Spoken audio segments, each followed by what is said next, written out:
अच्छा, ये यात्रा जो अभी आपकी आरंभ हुई है, इस यात्रा की प्रेरणा कहाँ से मिली? मुझे एक व्यक्ति ऐसे दिखते हैं जिनके जटाएं हैं बहुत, माथे पे त्रिपुंड है, गले में सर्प है। वो मुझे एक ऐसे मंदिर में लेके गए जहाँ वीराना है, और वहाँ जो मंदिर भी है जिसमें मैं जाकर के अभिषेक मुझसे वो करा रहे, खंडर है। आपको ऐसा क्यों लगा कि आपको गांव में जाना चाहिए? शहर क्यों नहीं, गांव को क्यों स्पेशल? हर गांव में मंदिर तो बने हैं लेकिन वहाँ पूजन नहीं होते। हम तो इस पूजन को भी शिवोत्सव कहते हैं। आपने कृष्ण जन्मोत्सव सुने होंगे, आपने गणेशोत्सव सुने होंगे, आपने कभी शिवोत्सव नहीं सुना होगा।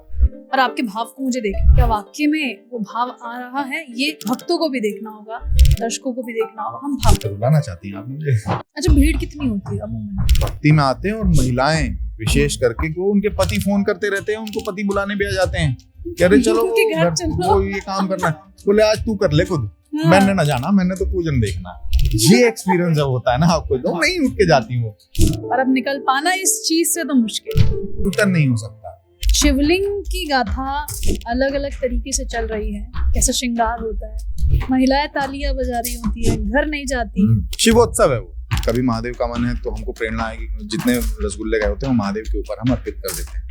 महिलाएं शिवलिंग को छू सकती है? महिलाओं को शिवलिंग स्पर्श करने के लिए इसलिए मना किया गया, 6 महीने के बाद की गर्भवती महिला को शारीरिक कष्ट होता है, क्योंकि उसके भीतर भी एक तत्व है, कहीं उस तत्व को कष्ट ना हो, इसलिए उसको मना किया गया। उस रुद्राभिषेक के बारे में बताइए, कैसा भाव आया? जौनती गांव है दिल्ली के पास है, महादेव स्थापित है वहाँ। चारों तरफ से उनको रेलिंग से कवर किया है, रेलिंग हटाई गई। हम सोमवार को महादेव के उस मंदिर में पूजन करने पहुंचे। उससे पहले मन में भाव आया कि अपने पिताजी की स्मृति में इसी मंदिर में भंडारा भी हुआ, महादेव के अभिषेक भी हुए और महादेव के श्रृंगार भी हुए। ऐसा लगा कि जैसे महादेव ने स्वयं अपना हाथ पकड़ के हमसे श्रृंगार कराया। तो ये ऐसे अनुभव है।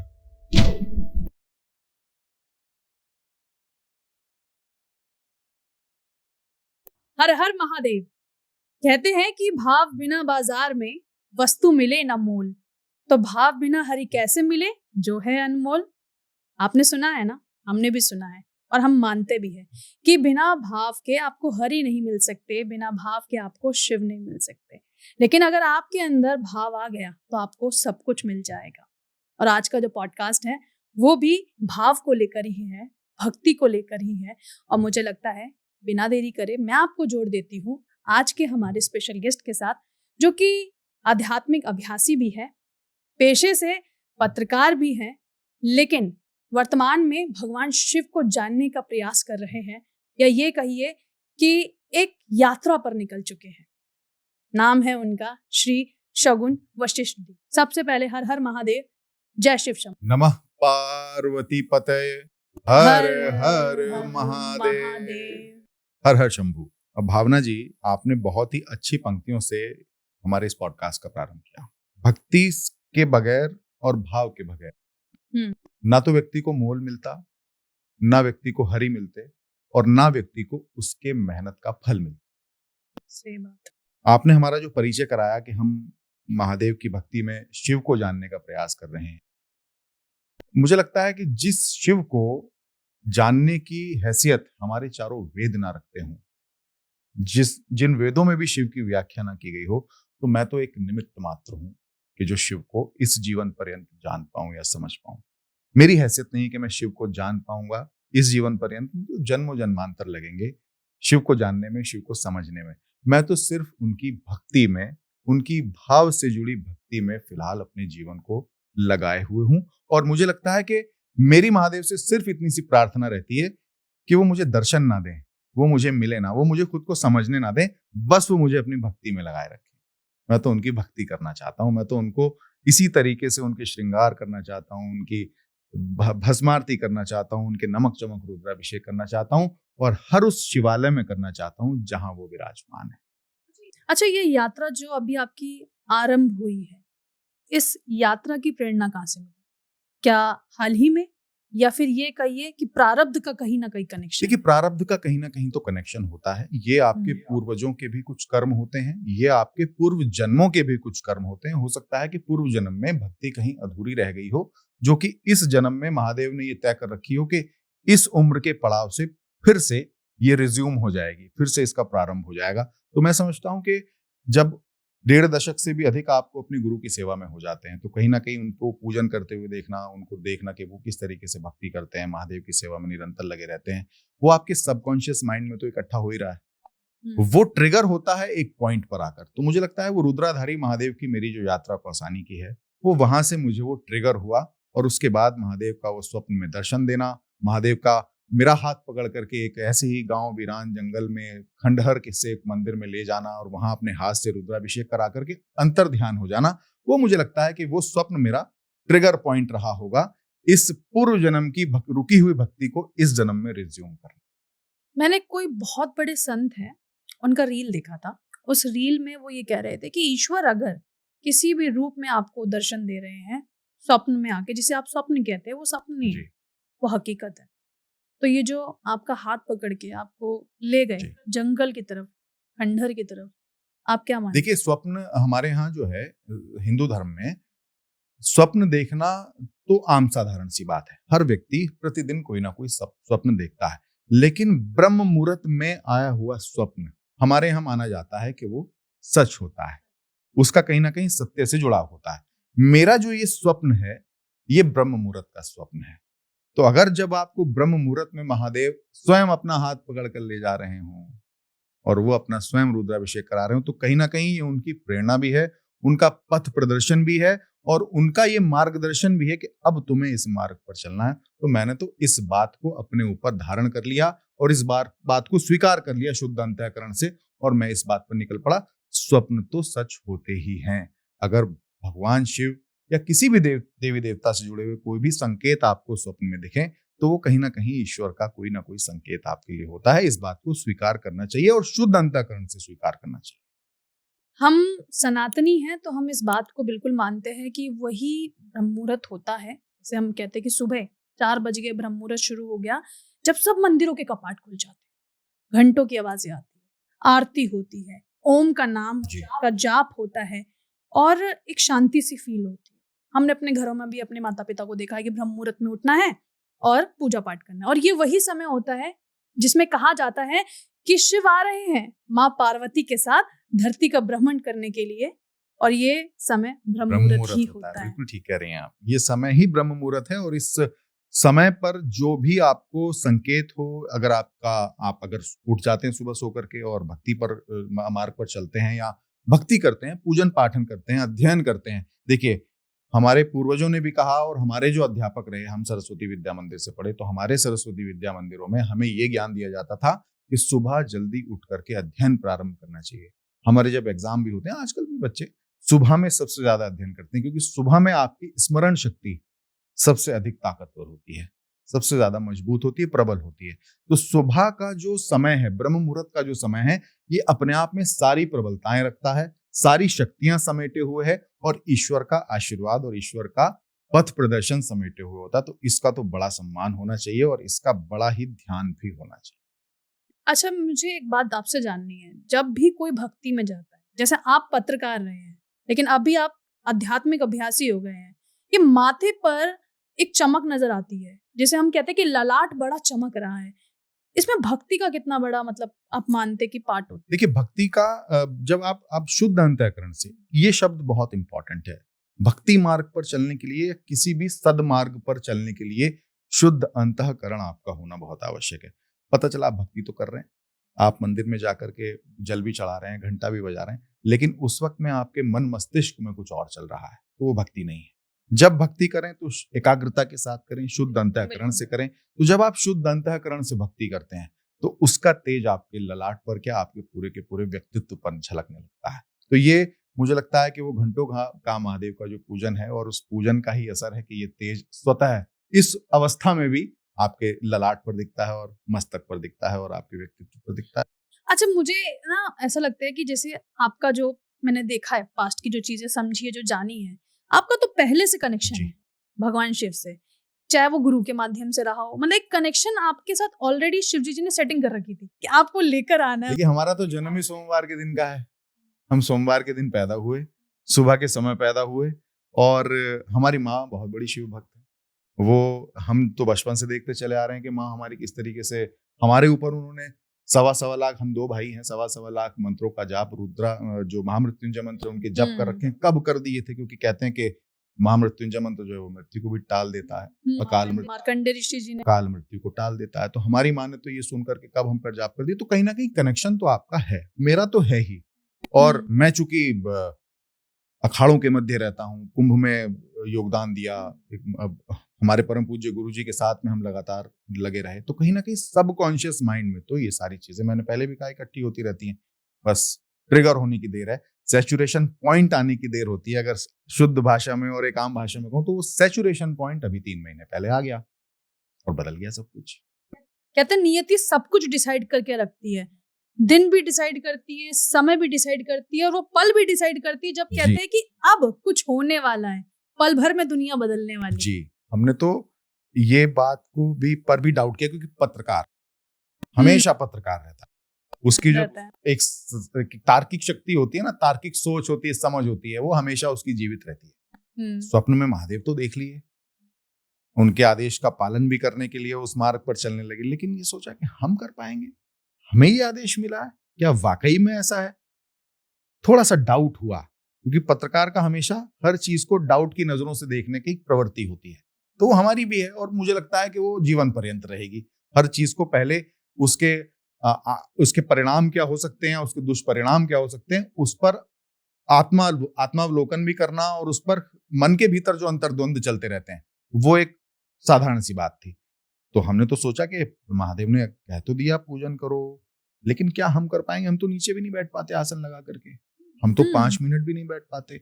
हमारी माताजी घर में जब सत्यनारायण भगवान की पूजन या हवन कराती थी, तो हम पंडित से कहते थे, पंडित जी हम क्या ऊपर बैठ जाएं, हमसे नीचे नहीं बैठा जाता, हमारे घुटनों में दर्द होता है, कमर में दर्द होता है, तो हम तो नहीं बैठ पाएंगे नीचे आसन लगा करके। और रुद्राभिषेक तो नीचे बैठ कर ही होता है, उसमें तो आप कुर्सी पे नहीं बैठ सकते। तो हमने टेस्ट किया खुद को।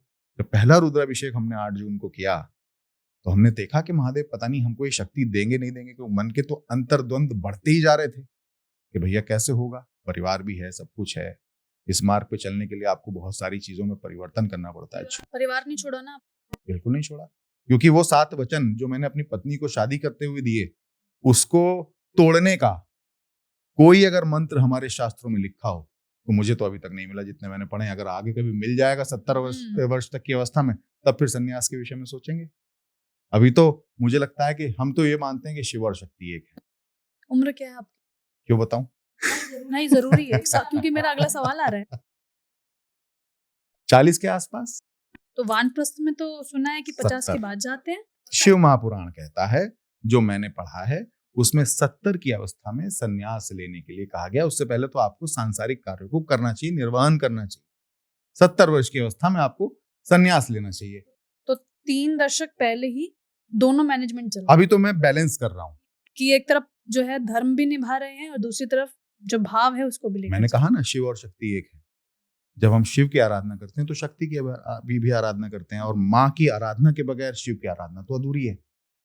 तो मेरे साथ में जो शक्ति स्वरूप मेरी पत्नी है, मैं उनको शक्ति स्वरूप, उनका तो नाम भी जया है तो इसलिए मैं उनको कैसे छोड़ दूं?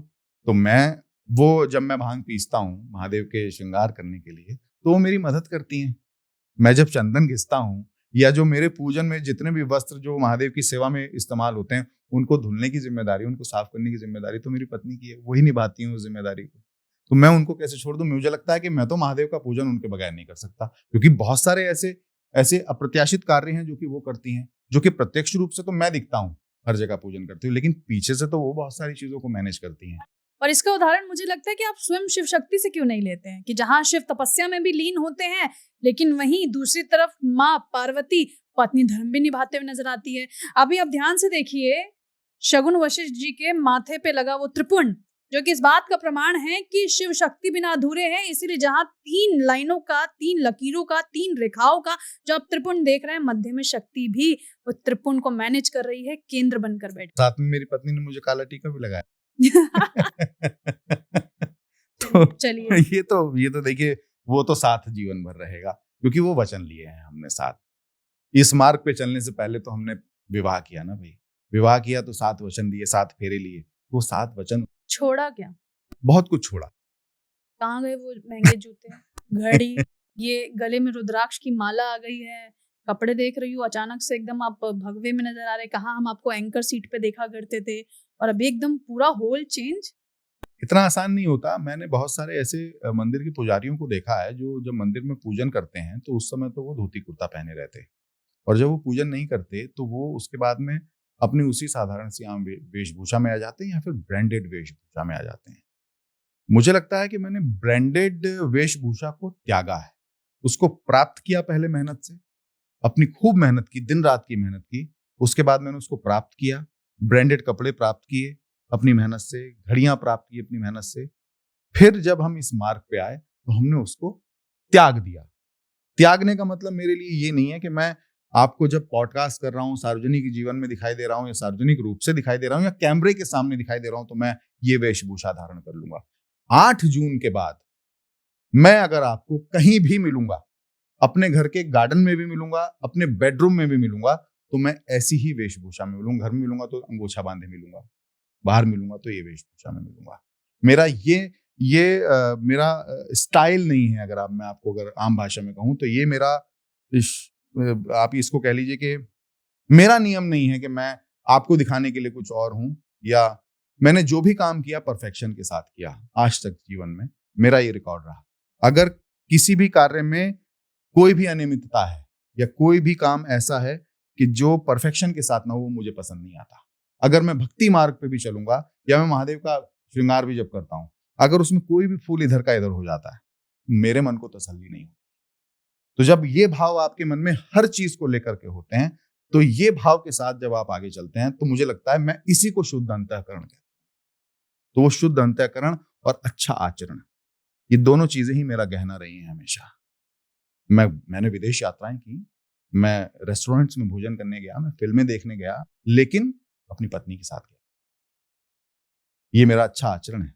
अपने मुंह से बड़ाई करना, मैं अपने मुंह से बड़ाई नहीं करता, लेकिन जब आपको ये स्वयं लगता है कि आपने जीवन पर्यंत अच्छे आचरण का पालन किया है, तब आप जब भक्ति मार्ग पर चलते हैं, तब आप अपने शुद्ध अंतःकरण से चलते हैं। और उस आपकी फिर से उस लाइन पंक्ति को याद दिलाऊंगा, भाव बिना हरि नहीं मिलेंगे।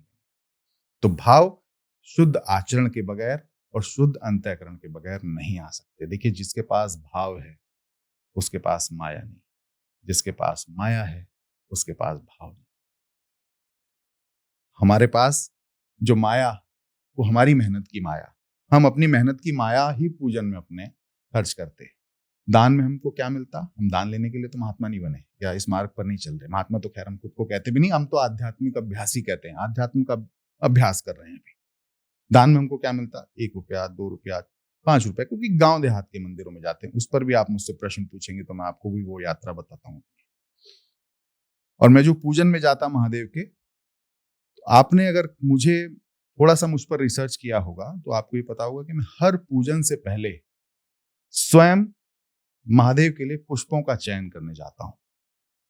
आज किस पुष्प से महादेव का श्रृंगार होगा, ये हम स्वयं मंडी में जाकर के तय करते। और सुबह अगर मुझे पूरब की दिशा में जाना होता है तो मैं पश्चिम से पहले मंडी से फूल खरीद के लेके आता हूँ।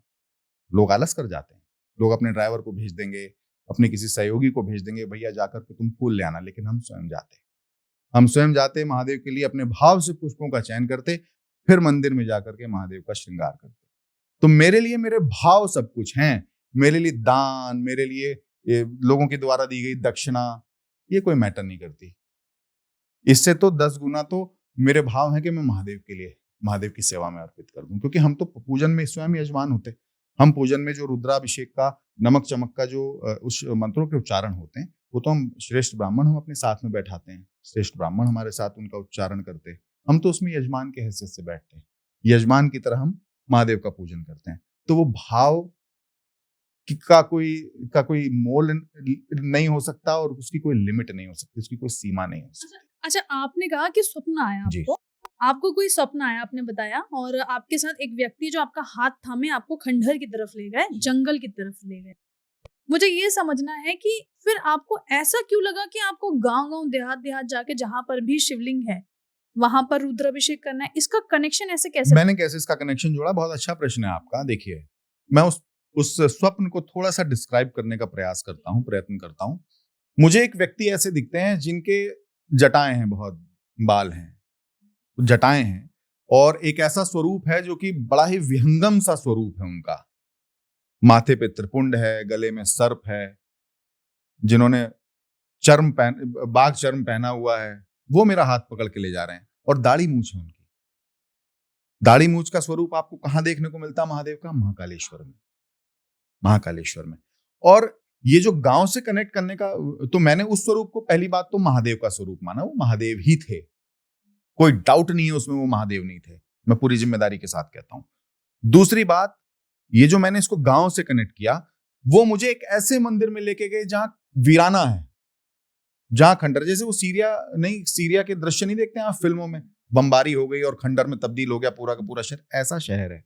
और वहां जो मंदिर भी है जिसमें मैं जाकर के अभिषेक मुझसे वो करा रहे, वो खंडर है, पुराना मंदिर है, और उसमें एक शिवलिंग स्थापित है, उसका हमसे अभिषेक कराने। तो हमने ये सोचा कि आजकल हमारे गांव की स्थिति क्या है, गांव वीरान होते चले जा रहे हैं, गांव को लोग छोड़ करके शहरों में पलायन कर रहे हैं। तो महादेव का कहीं ना कहीं ये संकेत है कि जाओ उन्हीं गांव में दोबारा से, जहां के लोगों ने जीवन पर्यंत अपने इसी मंदिर में लोटा जल चढ़ाया, और वो लोटा जल चढ़ा करके अपने गांव को छोड़ करके चले गए, वहां जाकर के भस्म आरती, वहां जाकर के महादेव का श्रृंगार करो, जहां कभी हुआ ना हो। मैंने इसको ऐसे कनेक्ट किया, क्योंकि पत्रकार है ना, पत्रकार अपनी उस तार्किक शक्ति से भी तो सोचेगा ना कुछ कि इसका क्या मतलब हो सकता है, क्योंकि इसका मतलब आपको क्यों आपने गूगल वगैरह सर्च नहीं किया? क्योंकि हम लोगों का पहला प्रायोरिटी तो गूगल होता है। गूगल वापस जिंदाबाद। गूगल भी किया था।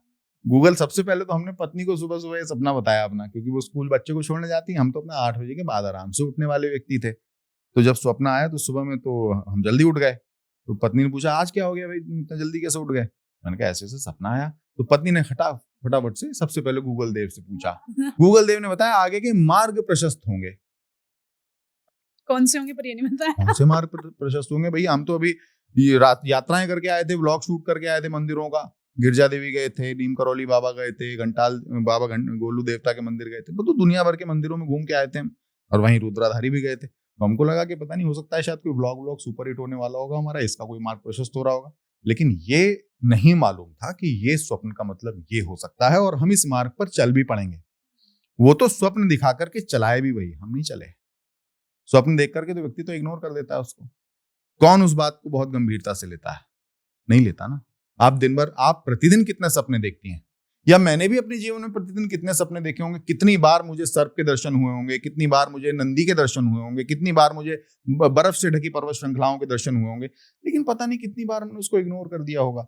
इस बार इग्नोर क्यों नहीं हुआ? क्योंकि वो चाहते ही नहीं थे इग्नोर करना, क्योंकि ही कंट्रोल्स योर माइंड ऑल्सो। वो आपका दिल भी कंट्रोल करते हैं, वो आपका दिमाग भी कंट्रोल करते हैं। तो वो जब आपका हृदय और मस्तिष्क दोनों को कंट्रोल करते हैं, तो वही आपसे सब कुछ कराते हैं। उन्होंने समय, सेकंड, माइक्रो सेकंड तक तय करके रखा है कि कब इस व्यक्ति को क्या करना है। क्या ये व्यक्ति करेगा, या यही व्यक्ति करेगा, या इसके अलावा कोई दूसरा करेगा, वो सब तय कर रखा। तो उन्होंने इस स्वप्न को मुझे गंभीरता से सोचने पर मजबूर कर दिया।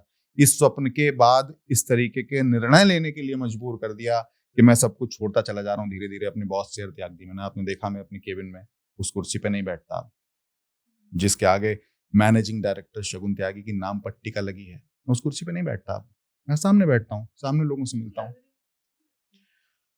मुझे लगता है कि लग्जरी लाइफ का और भक्ति का, देखिए हम ये जो माथे पे चंदन लगाते हैं, ये शुद्ध चंदन की लकड़ी को घिस के लगाते हैं।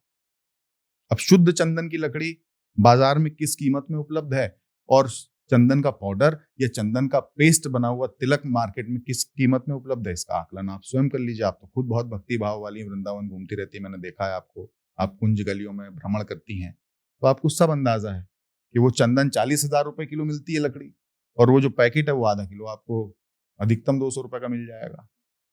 तो अगर आप इसको, महंगी चीज को लग्जरी से जोड़ना मुझे लगता है ठीक नहीं है। शुद्ध, अच्छा, मेरे लिए पूजन का घी और खाने का घी अलग अलग नहीं हो सकता। मेरे लिए पूजन का घी वही है जो मेरे खाने का घी। मैं उस सोच का व्यक्ति हूं कि भगवान को न्यूनतम तो वो अर्पित करो जो तुम्हारी स्वयं की हैसियत हो, जिसको खाने की, और अधिकतम वो अर्पित करो जिसको तुम्हारी स्वयं की भी हैसियत ना हो खाने की। मैं उस सोच का व्यक्ति नहीं हूं कि बाजार में आप जाइए तो ये तो पूजन का सामान है जी, और ये घर का सामान है जी, कौन सा चाहिए आपको? पूजन वाला चाहिए तो पूजन वाला तो ये ले जाओ। नहीं भाई, होता है मार्केट में, पूजन का घी अलग है पूजन का तेल अलग है, पूजन का चंदन अलग है, लगाने का चंदन अलग है। तो हम जो ये चंदन लगाते हैं, अगर आप इसकी ही कीमत को लेकर के अगर ये कहने लगे कि ये लग्जरी का प्रतीक है, तो ये भी लग्जरी का प्रतीक है और ये मुझे पसंद है।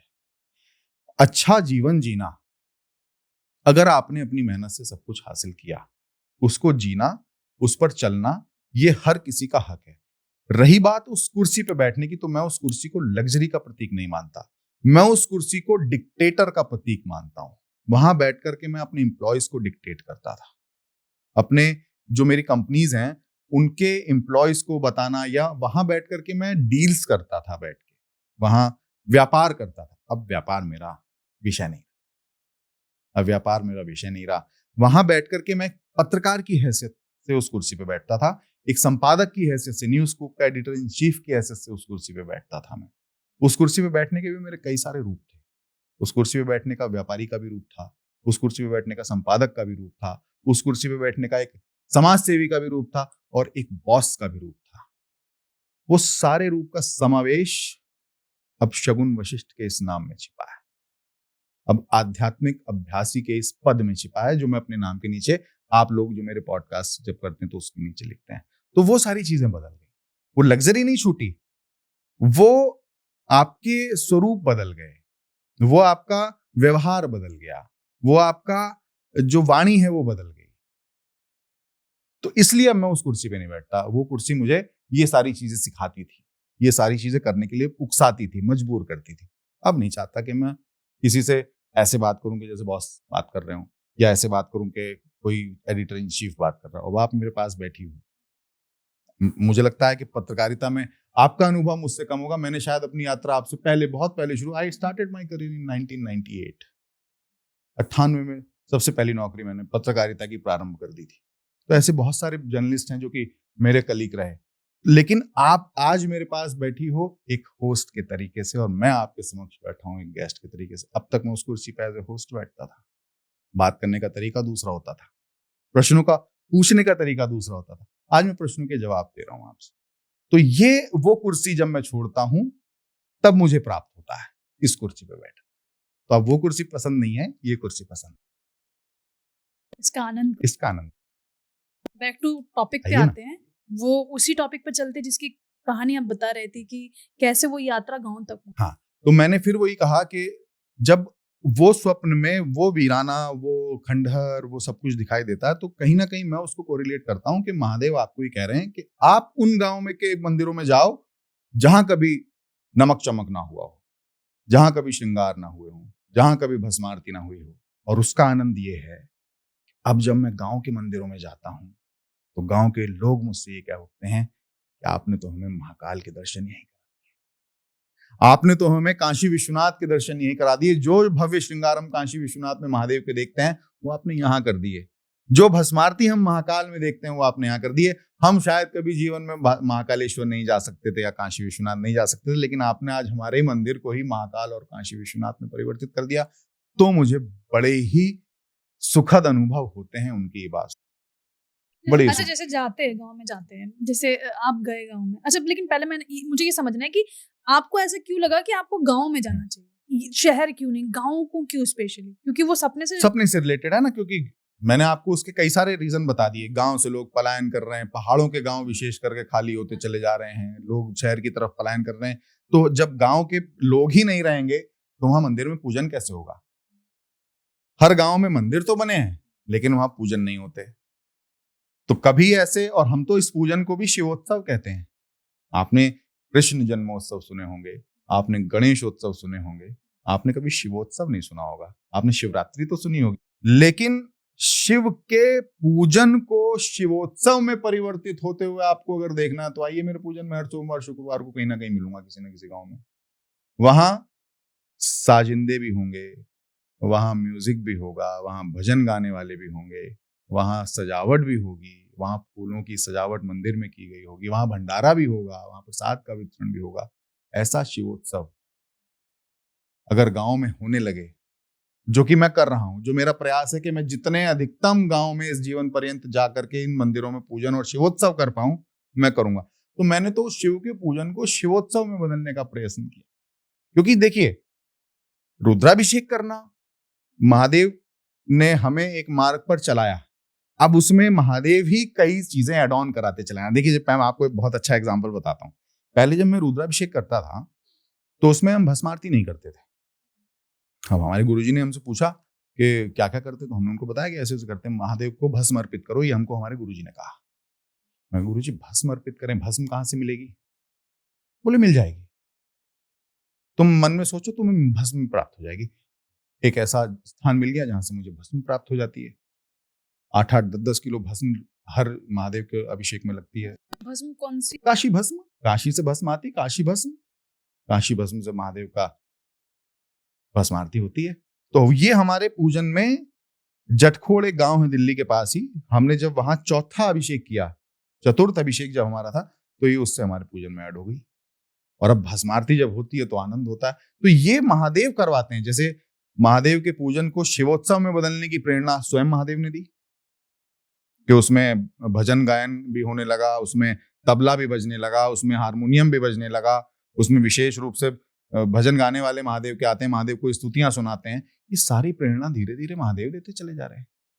नहीं तो महादेव के पूजन में अधिकतम आपने क्या देखा होगा, या लोग महादेव का पूजन कैसे करते हैं?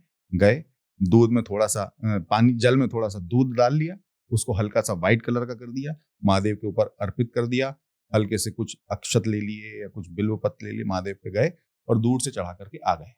नहीं, फिर उसके बाद एक बड़ी मन्नत भी तो मांगनी होती। मन्नत एक अलग विषय, मन्नत एक अलग विषय हुआ। भाव से ज्यादा मुझे लगता है कि इच्छाएं ज्यादा हैं। देखिए, हम जब पूजन करते हैं, मैंने आपको इस पॉडकास्ट को रिकॉर्ड करने से पहले भी कई बार कहा कि आप पहले पूजन में आके देखो हम करते क्या है। हम जब पूजन करते हैं तो हम अपने पंडित जी को कहते हैं, जो ब्राह्मण बैठते हैं, कि आप पूजन से पहले संकल्प होता है, हमारी परंपराएं हैं। हम संकल्प में स्पेशल विशेष रूप से इस पंक्ति को कहलवाते, संकल्प दिलवाते कि ये पूजन सर्व समाज के कल्याण हेतु है।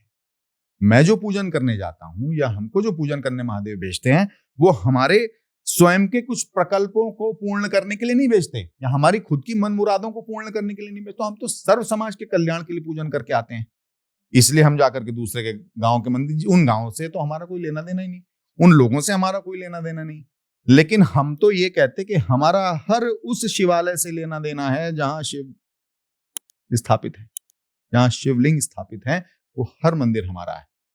तो हम सर्व समाज कल्याण के लिए पूजन करते हैं। तो आपकी जो पूजन के बाद मन्नत मांगने वाली का विषय है, मेरा तो विषय है कि सर्व समाज में सद्भावना हो, प्राणियों में एकता हो, सब लोग निरोगी हों, सब लोग सुखी हों, सब लोगों के घर में सुख संपत्ति आए, सब लोग अपनी मस्ती में मस्त रहें।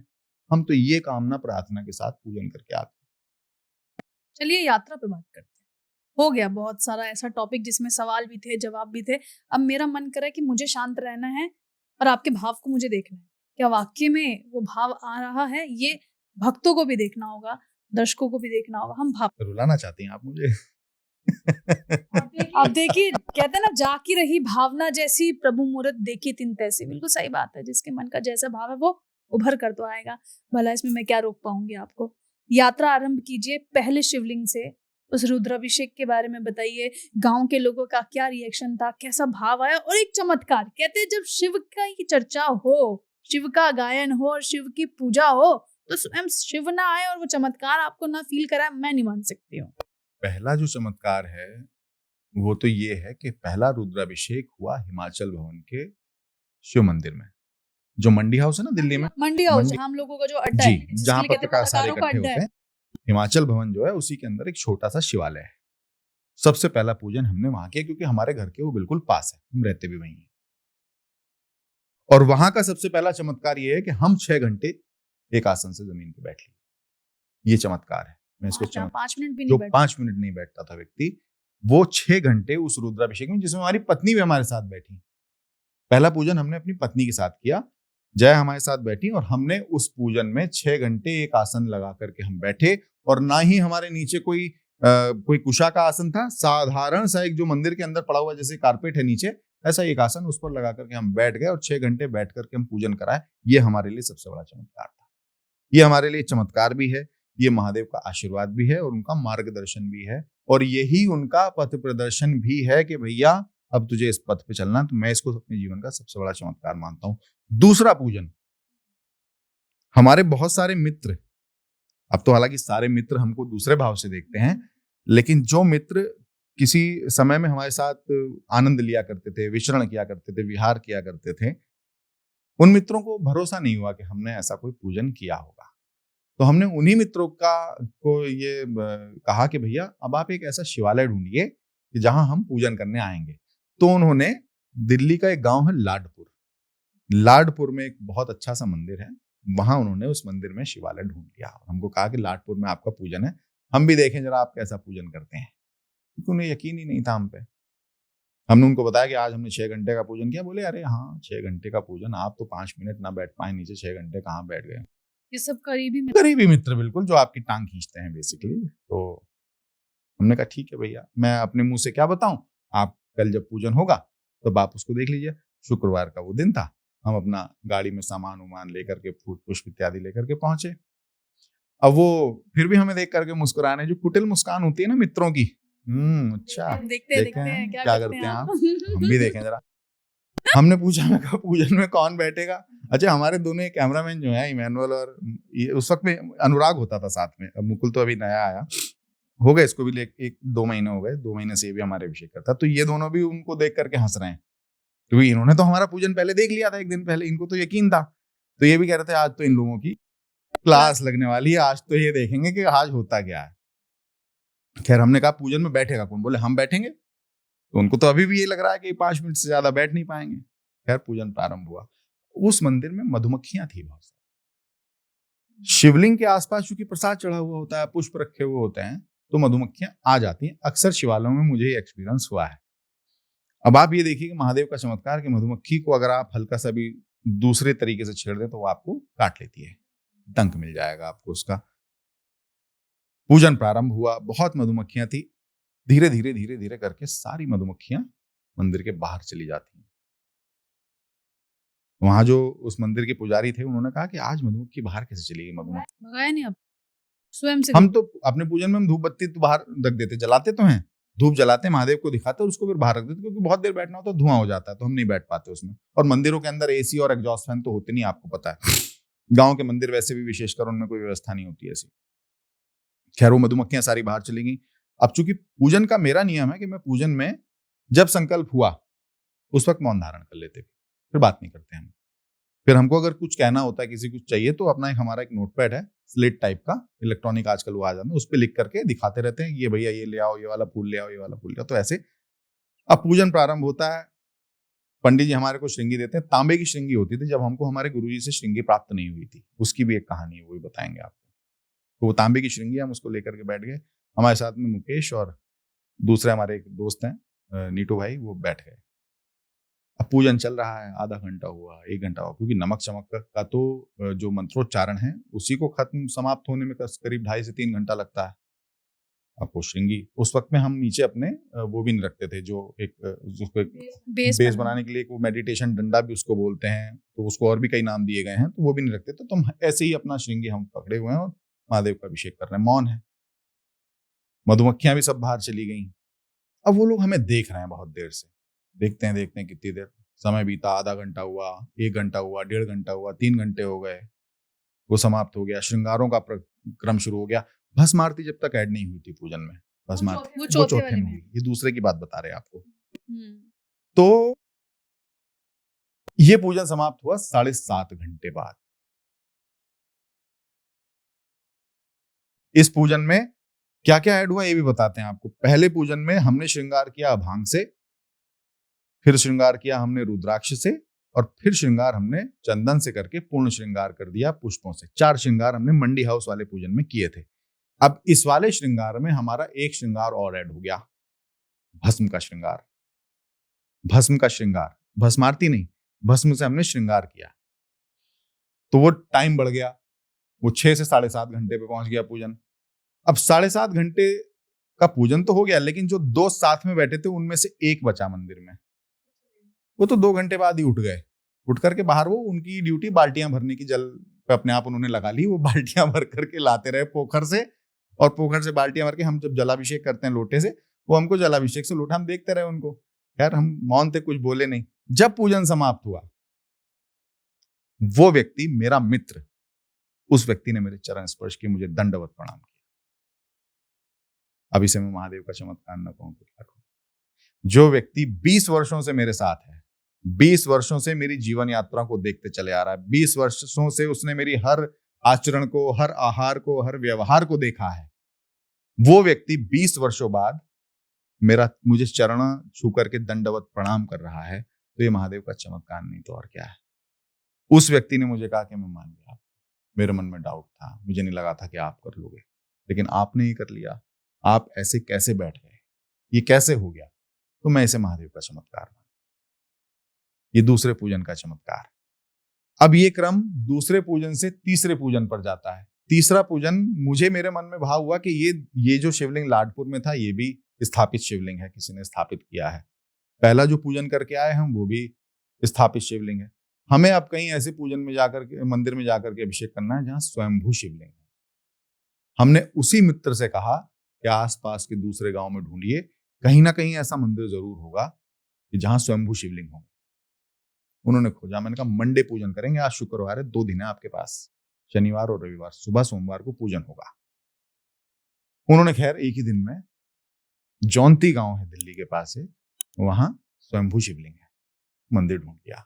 मुझे उन्होंने फोन करके बुला लिया कि उसके अगले दिन उन्होंने मुझे बुलाया कि जौनती गांव में हमने स्वयंभू शिवलिंग के नाम पर मेरे रोंगटे खड़े हुए। मैंने कहा स्वयंभू शिवलिंग देख के आते हैं, पहले देखेंगे और देखने के बाद आपको एक अंदाजा हो जाता है कि आपको श्रृंगार किस तरीके से करना है, क्या आपको व्यवस्था बनानी है। तो हम मंदिर देखने चले गए। देखे तो क्या दिव्य महादेव का स्वरूप, महादेव स्थापित है वहां, चारों तरफ से उनको रेलिंग से कवर किया है स्टील की। हमने कहा भैया तो रेलिंग है, इस रेलिंग को तो हटाना पड़ेगा, नहीं तो अभिषेक तो हो नहीं पाएगा, हम कैसे बैठ करके आसन लगा करके करेंगे। बोले आप चिंता ना करिए, सब हो जाएगा। रेलिंग हटाई गई। हम सोमवार को महादेव के उस मंदिर में पूजन करने पहुंचे। उससे पहले मन में भाव आया कि अपने पिताजी की स्मृति में इसी मंदिर में भंडारा करेंगे। मैं कहा गांव का मंदिर है, गांव के सारे लोग इकट्ठे होकर के भोजन प्रसाद भी प्राप्त कर लेंगे इस बहाने। और हमारे पिताजी भी हमारे चूंकि बहुत बड़े शिव भक्त थे, तो हमारे पिताजी 2009 में हमें छोड़कर चले गए, लेकिन शिव भक्ति बहुत जबरदस्त थी उनकी। आरपीएफ में थे, रेलवे प्रोटेक्शन फोर्स में, तो जहां पर भी स्टेशन के पास जो भी मंदिर होता था उसमें महादेव का पूजन अर्चन करना हमारे पिताजी का भी बहुत बड़ा एक कर्म था। हमने कहा इसी मंदिर में पिताजी की स्मृति में एक भंडारा भी करेंगे। भंडारा भी हुआ, महादेव के अभिषेक भी हुए और महादेव के श्रृंगार भी हुए। ऐसा लगा कि जैसे महादेव ने स्वयं अपना हाथ पकड़ के हमसे श्रृंगार कराया। उस दिन का ये अनुभव है। ऐसा लग रहा है कि महादेव स्वयं हाथ पकड़ के कह रहे हैं कि ये वाला पुष्प तो नीचे लगा, ये वाला ऊपर लगाएगा तो ज्यादा अच्छा दिखूंगा मैं।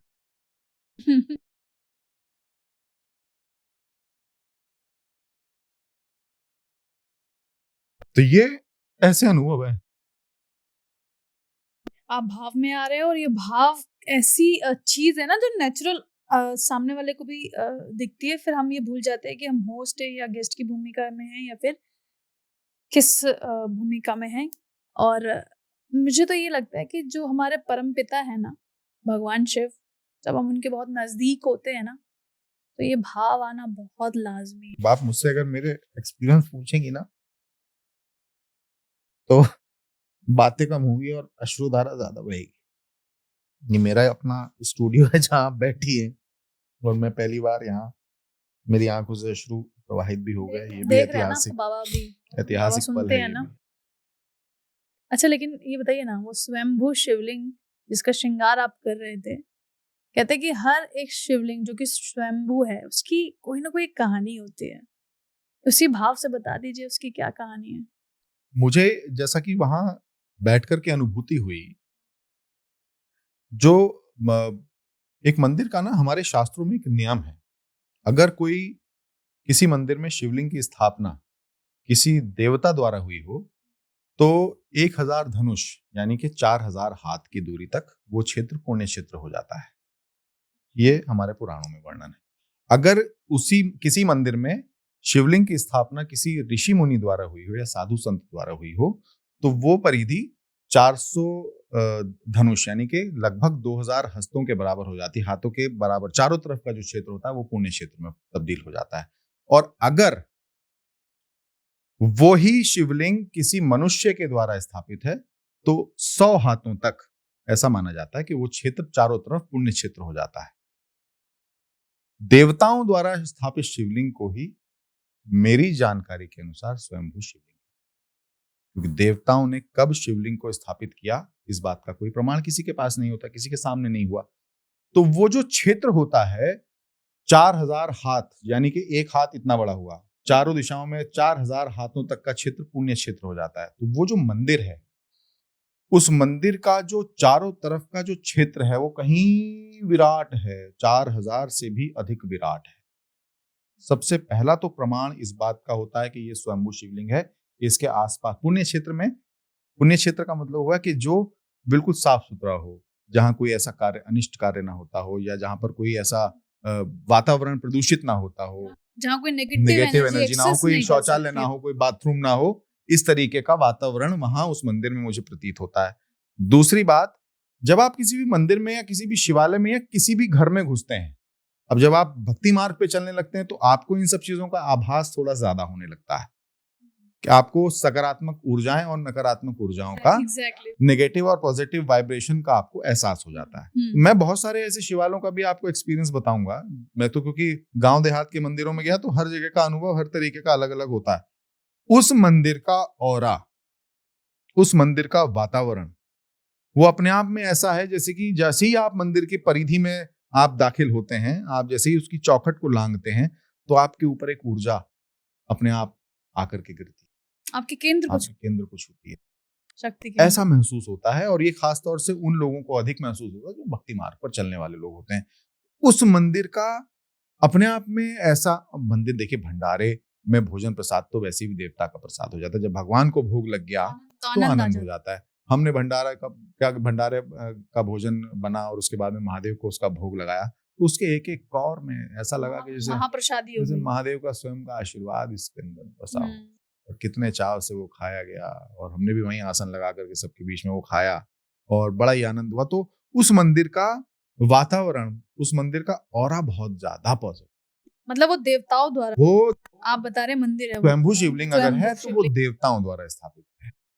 स्वयंभू शिवलिंग उसी को कहा जाता है जो कि जमीन से निकले हों या खुद। अच्छा, बहुत सारे ऐसे भी, अभी मैं गांव में जाने वाला हूँ, वहां तो उस शिवलिंग की कहानी मैं आपको पहले ही बता दे रहा हूँ। बिल्कुल। उस शिवलिंग की कहानी वो प्रतिदिन थोड़ा सा बढ़ता है, प्रतिदिन थोड़ा सा बढ़ता है। जगह बताना चाहेंगे भक्तों को? मुझे लगता है कि थोड़ा सा प्रतीक्षा कर लेनी चाहिए। जगह मतलब एरिया बता। यही दिल्ली के पास ये गांव है, बेसिकली लगता हरियाणा में है वो। उस गांव का नाम मेरे थोड़ा सा ज़हन से उतर रहा है मुझे, किलोई, किलोई गांव, हरियाणा का गांव है किलोई। किलोई गांव में वो महादेव है, स्वयंभू शिवलिंग है, और प्रतिदिन थोड़ा सा उसका स्वरूप बढ़ता है, ऐसा मुझे बताया गया। तो मैं देखने जाने वाला हूँ पहले, तो अभी मैं देख के आऊंगा, फिर वहां तय करूंगा कि मुझे महादेव का श्रृंगार किस तरीके से करना है। तो ये अलग अलग मंदिरों के आपके ऐसे अनुभव हैं कि आपको मंदिर में प्रवेश करते ही वहां का वातावरण समझ में आ जाता है। और जब श्रृंगार, कभी कभार महादेव पुष्पों का जो संपूर्ण श्रृंगार होता है उसको कभी कभार 1 घंटे में भी स्वीकार कर लेते हैं, कभी कभार मुझे 2 घंटे भी लगा देते हैं, कभी कभार 3 घंटे। नखरे करते हैं, लीला होती है। भगवान की लीला होती है, भगवान की लीला होती है। भगवान आपकी परीक्षा लेते हैं बैठ करके कि ये श्रृंगार बेटा ऐसे नहीं, जैसे लाला करते हैं, पूरा कान्हा करते पूरा हैं। पूरा महादेव का भी ऐसे ही हमारे साथ में लीला होती है। हम तो महादेव को अपना पिता मानते, अपना गुरु मानते, अपना सखा मानते हैं, अपना सब कुछ मानते, सर्वस्व मानते हैं हम महादेव। तो वो उसी सर्वस्वों के रूप में हमसे परीक्षा हमारी लेते हैं। एक दिन तो श्रृंगार ऐसा हो गया संपूर्ण, हमको लगा कि श्रृंगार हो गया, रुद्राक्ष का श्रृंगार हम कर रहे थे, तो पता नहीं क्या हुआ कि एक रुद्राक्ष नीचे गिरा। हमने कहा नहीं, महादेव को स्वीकार नहीं हुआ, हटाएंगे सारा। फिर हमने हटाया, पूरा श्रृंगार हटाया, फिर हमने दोबारा से श्रृंगार किया, और दोबारा से जब वो श्रृंगार हुआ तो उसका स्वरूप ही अलग निकल के आया।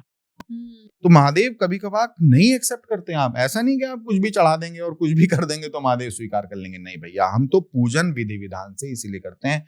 और एक और चीज मैं आपको बताता हूँ, गांव देहात में जाने का क्या उद्देश्य है मेरा। 1 लोटा जल महादेव बदल देंगे कल, ये प्रचारित है गांव में। बोड़ा तो बोड़ा है, मैं दिल्ली के आसपास के गांव में जाता हूँ तो ये भाषा शैली होती है वहां। बोड़ा तो हमारा बाबा भोड़ा है, तो 10 पैसे में भी खुश हो जाता है।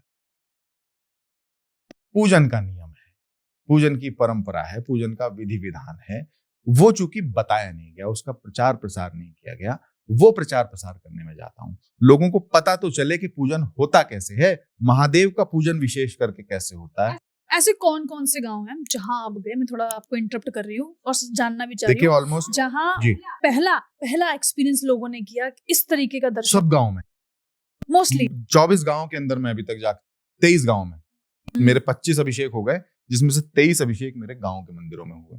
पहला अभिषेक मेरा 22 अभिषेक, माफ कीजिएगा, मंडी हाउस में मैंने 2 अभिषेक किए क्योंकि वहां से मेरी यात्रा प्रारंभ हुई थी, तो इसलिए मैंने सावन में भी एक अभिषेक वहां पर किया।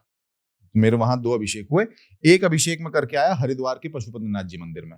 हरिद्वार में भी एक पशुपतिनाथ जी मंदिर स्थित है हर की पौड़ी पे, वहां पर भी हम जो 22 गांव हैं इसके अलावा वहां कभी अभिषेक महादेव का इस प्रकार नहीं हुआ, कभी महादेव के श्रृंगार नहीं हुए, कभी महादेव की भस्म आरती नहीं हुई।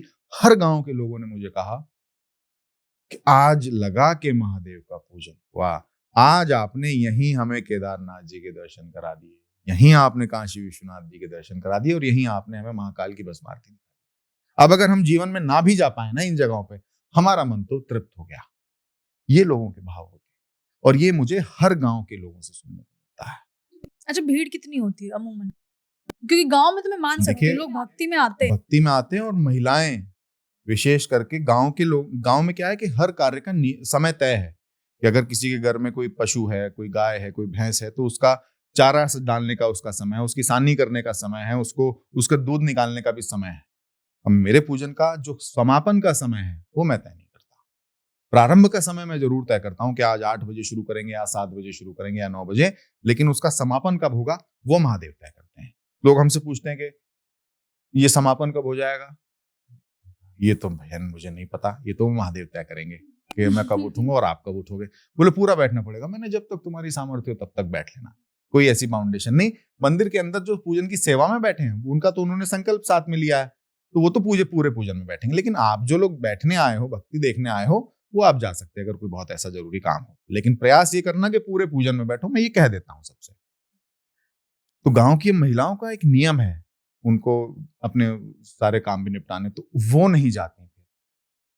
वो उनके पति फोन करते रहते हैं, उनको पति बुलाने भी आ जाते हैं, कह रहे चलो वो ये काम करना है।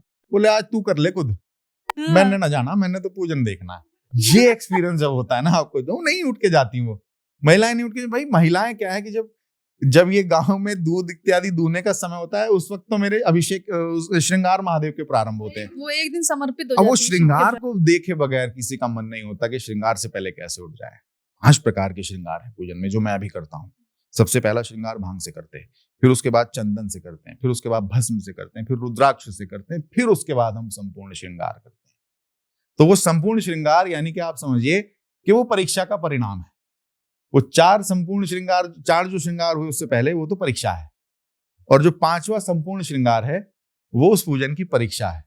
महादेव कैसा स्वरूप लेंगे, विराट लेंगे, सूक्ष्म लेंगे, मध्यम लेंगे, वो महादेव तय करते हैं और वो हम नहीं तय कर पाते। मतलब आप एक दिन पहले डिसाइड नहीं करते हो ना कि क्या श्रृंगार करना है, नेक्स्ट डे जाके कैसा करना है? दिल्ली के सारे गांव बहुत दूर दूर होते, तो हर गांव के मंदिर को जाकर के एक दिन पहले देखना तो मेरे लिए सामर्थ्य की बात नहीं, संभव नहीं हो पाता। मैं क्या करता हूँ, छोटा सा एक वीडियो मंगवा लेता हूँ। जैसे किसी भी गांव वाले ने मुझे, अब तो लोग मुझे बुला लेते हैं कि आप हमारे गांव में आकर के श्रृंगार कर दीजिए, किसी से कुछ नहीं मांगते।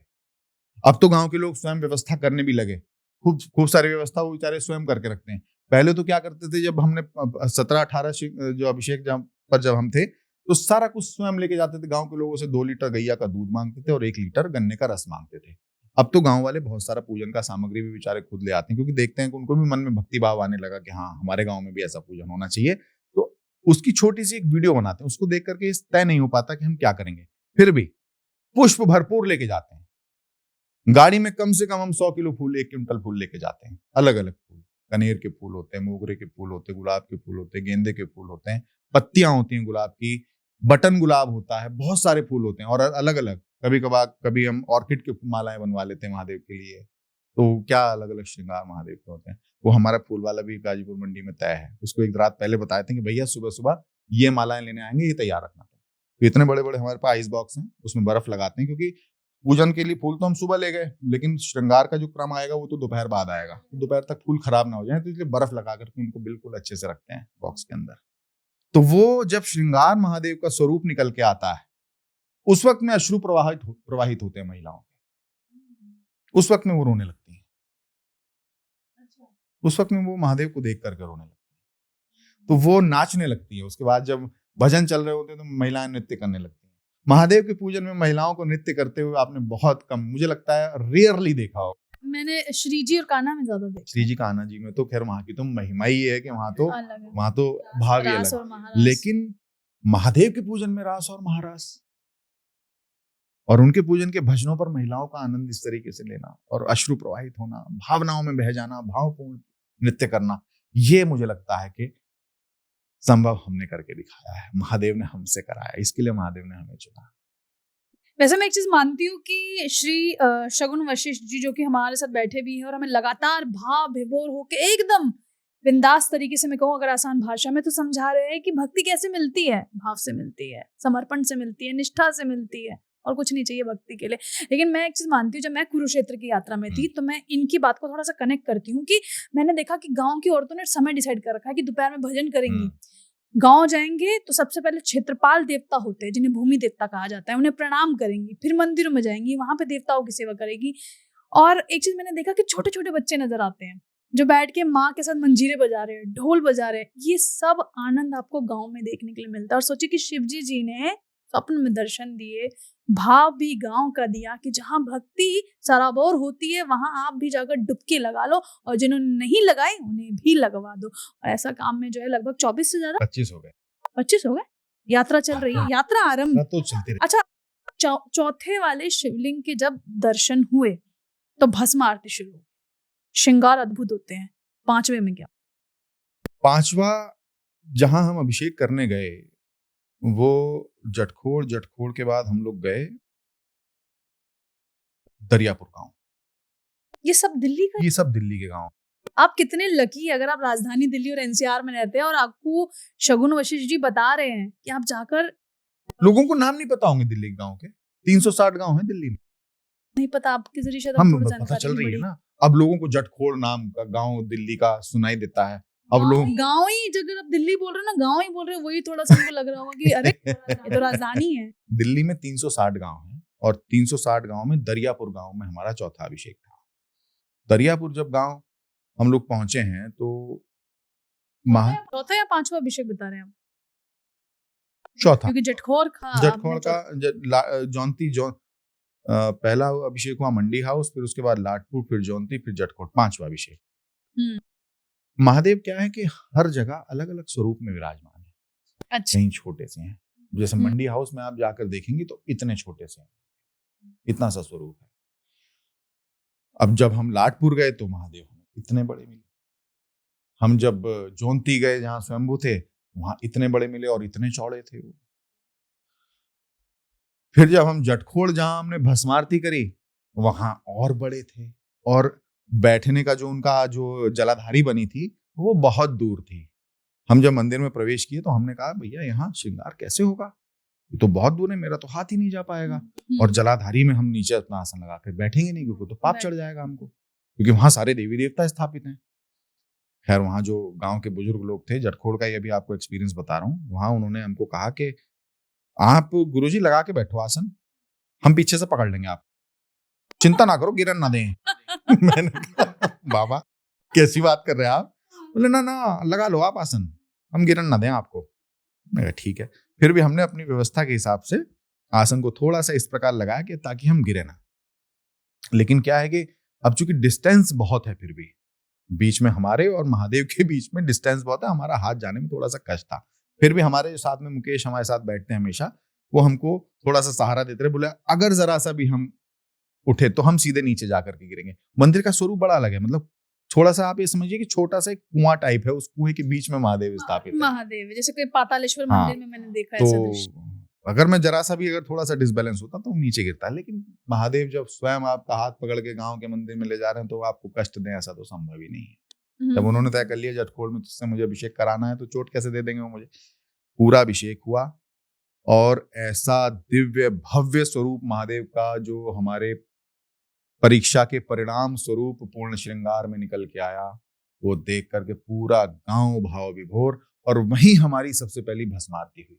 अब जो हम दरियापुर गांव में जब हम पहुंचते हैं, दरियापुर गांव में जो लोगों ने शिवलिंग बनाया है वो ऐसे बनाया कि बहुत ऊपर उठा करके, उठा करके उन्होंने ऐसे एक गोल सा एक स्वरूप बना दिया, स्तंभ बना दिया, और स्तंभ के ऊपर महादेव स्थापित है। तो वहां लोग बैठ के कभी भी महादेव पर जल नहीं चढ़ाते, वहां खड़े होकर के ही जल चढ़ाते। अब हमने जहां तक शास्त्रों में पढ़ा, जहां तक हमारी जानकारी कहती है, या हमने अपने परम पूज्य को करते हुए देखा है, तो वो तो बैठकर ही श्रृंगी से श्रृंगार महादेव का करते हैं। और श्रृंगी का नियम भी है कि बैठकर ही उस पर अभिषेक किया जाए। हमने कहा भैया यहां कैसे होगा, मैं नीचे बैठ करके महादेव को श्रृंगी ऐसे तो करके बैठ नहीं सकता, क्योंकि श्रृंगी का भी हमें नियम बताया।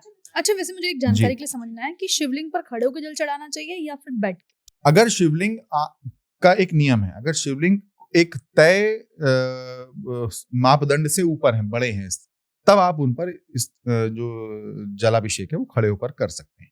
अब जैसे महाकालेश्वर है, महाकालेश्वर का स्वरूप अत्यंत विराट है, वहां बैठ करके उन पर जल चढ़ाया ही नहीं जा सकता, आपको खड़े होकर के करना पड़ेगा। लेकिन अगर आप काशी विश्वनाथ जी जाएंगे, वहां बैठ के आप खड़े होकर के जल चढ़ाएंगे, तो आपकी ऊंचाई से अगर ऊंचे शिवलिंग है, महादेव है, या आपकी नाभि से अगर ऊपर शिवलिंग है, तो आप वहां खड़े होकर के जल चढ़ा सकते हैं। लेकिन जहां आपकी नाभि से नीचे है, तो आप वहां बैठ करके ही जल चढ़ाएंगे।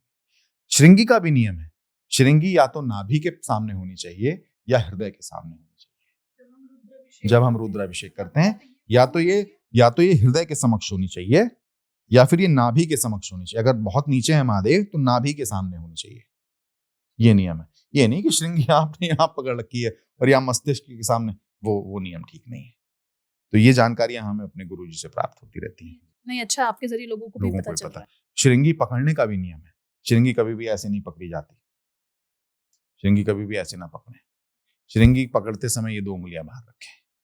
इन 2 उंगलियों का प्रयोग किसी भी, इस उंगली का प्रयोग तो पूजन के हर कार्य में वर्जित है, और विशेषकर श्रृंगी का जब आपने पकड़ी हुई है, तो इन दोनों उंगलियों को आप सामने रखें ऐसे, और ये 2 उंगलियों से ही श्रृंगी को पकड़ें। प्रयास करें कि ये अंगूठा भी आपका इस तरीके से हो। लोग ऐसे पकड़ लेते श्रृंगी, तो वो नियम ठीक नहीं है, वो गलत है। तो श्रृंगी हमेशा इस नियम से पकड़े, मतलब हमारा हाथ का मूवमेंट ये अंगूठा सामने, स्पष्ट सामने होना चाहिए, आकाश की तरफ। इसका मतलब है आकाश।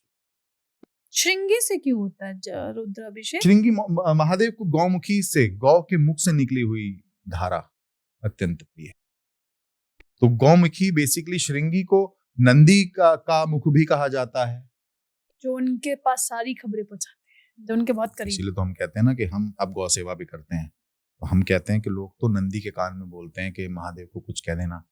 मैं जो गैयों की सेवा करता हूँ, मैं उनके कान में कहता हूँ कि नंदी को कह देना, और नंदी जरा महादेव को कह देंगे कि मेरा डायरेक्ट कनेक्शन नहीं करना है, घूम के जाएंगे। द्वार होना चाहिए। कम से कम अगर मुझसे भी कोई गलती हो जाए, तो महादेव मुझे डायरेक्ट ना डांट दे। तो वो भी थोड़ा सा इधर उधर से घूम घाम के बात आएगी, तो उसका वजन थोड़ा सा हल्का, डर थोड़ा सा कम हो जाएगा। नहीं तो डायरेक्ट अगर वो डांट देंगे, तो फिर उसका तो प्रकोप, मेरी तो हैसियत नहीं कि मैं डायरेक्ट महादेव का प्रकोप झेल पाऊं। तो इसलिए मैं महादेव से खुद कहता भी नहीं कुछ, उनके थ्रू ही पहुंचाता हूँ चीजों को। तो हमने फिर वहां ये कहा कि भैया इस पे तो नहीं हो पाएगा, तो फिर वहां तखत लगाए गए। गांव वालों ने तखत लगाए। तखत लगा करके हमारा जो आसन है वो महादेव से थोड़ा सा नीचे रखा गया, और फिर तखत लगा करके हमने वहां अभिषेक किया। और जब अभिषेक किया, तो एक समय ऐसा आया जब हम वहां भस्म आरती कर रहे थे, तो हमारा पैर फिसल गया। नीचे पानी बहुत हो जाता है, कोई अप्रत्याशित सी घटना नहीं है। पैर फिसला तो ऐसा लगा कि पीछे से किसी ने पकड़ लिया मुझे। मैं पीछे सर के बल गिरने वाला था, तो पीछे से किसी ने धक्का मार के मुझे सीधा किया। ये घटना मैं अगर किसी को बताऊं तो कोई यकीन ना करे। और मतलब कोई नहीं था पीछे? कोई भी नहीं है पीछे। और आप गिर जाते। पीछे से किसी ने धक्का मारा, हम रुक गए। और अगर हम वहां गिरते तो मार्बल का फर्श था, और ये सर लगना था, वहां कुछ भी हो सकता था। हालांकि हम स्वयं को सौभाग्यशाली मानते कि महादेव के चरणों में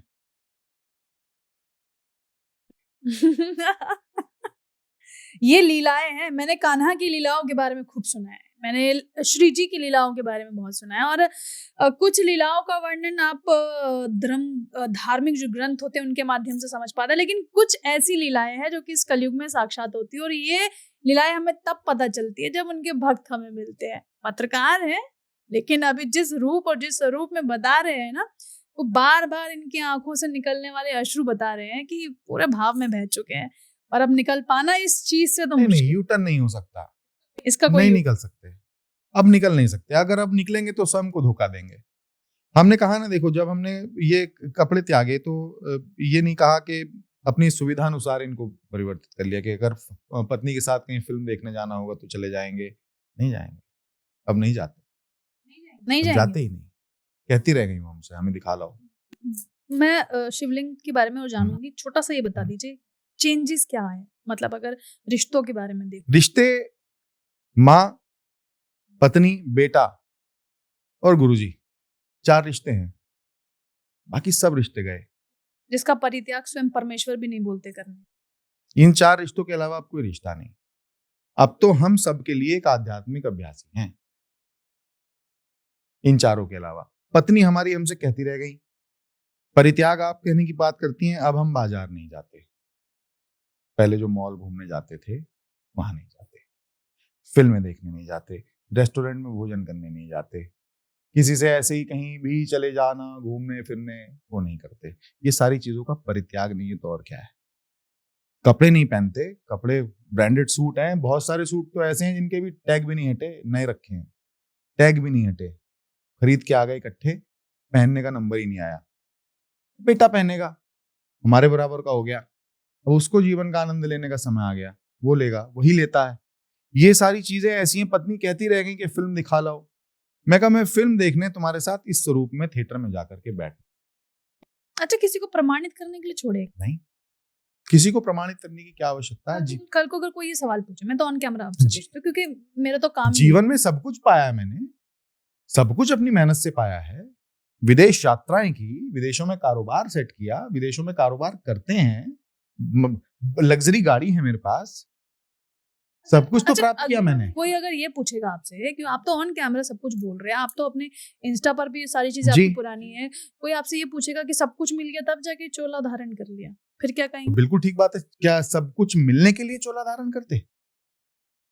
सब कुछ मिलने के लिए चोला धारण करते क्या? आप ये बताइए। जो अधिकतम लोग करते हैं सब कुछ प्राप्त करने के लिए, पहले तो फटेयाल घूमते फिर लग्जरी गाड़ियों में घूमना प्रारंभ करते। पहले मुझे भी वो करना था कि मैं पहले फटेहाल घूमता, फिर उसके बाद लग्जरी गाड़ी में घूमता। मैं लग्जरी गाड़ी छोड़ दी, चलना छोड़ दिया उनमें, खड़े रहो, साधारण गाड़ी में चलता हूँ, टाटा हेक्सा।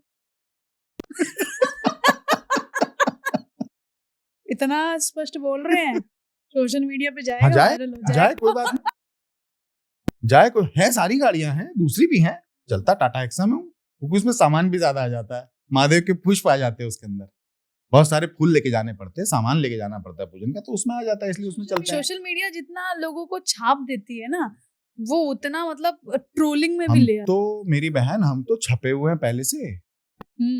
हम तो पहले से अपने पॉडकास्ट कर करके, हमारे पॉडकास्ट में आने वाले लोग बिग बॉस तक पहुंच गए।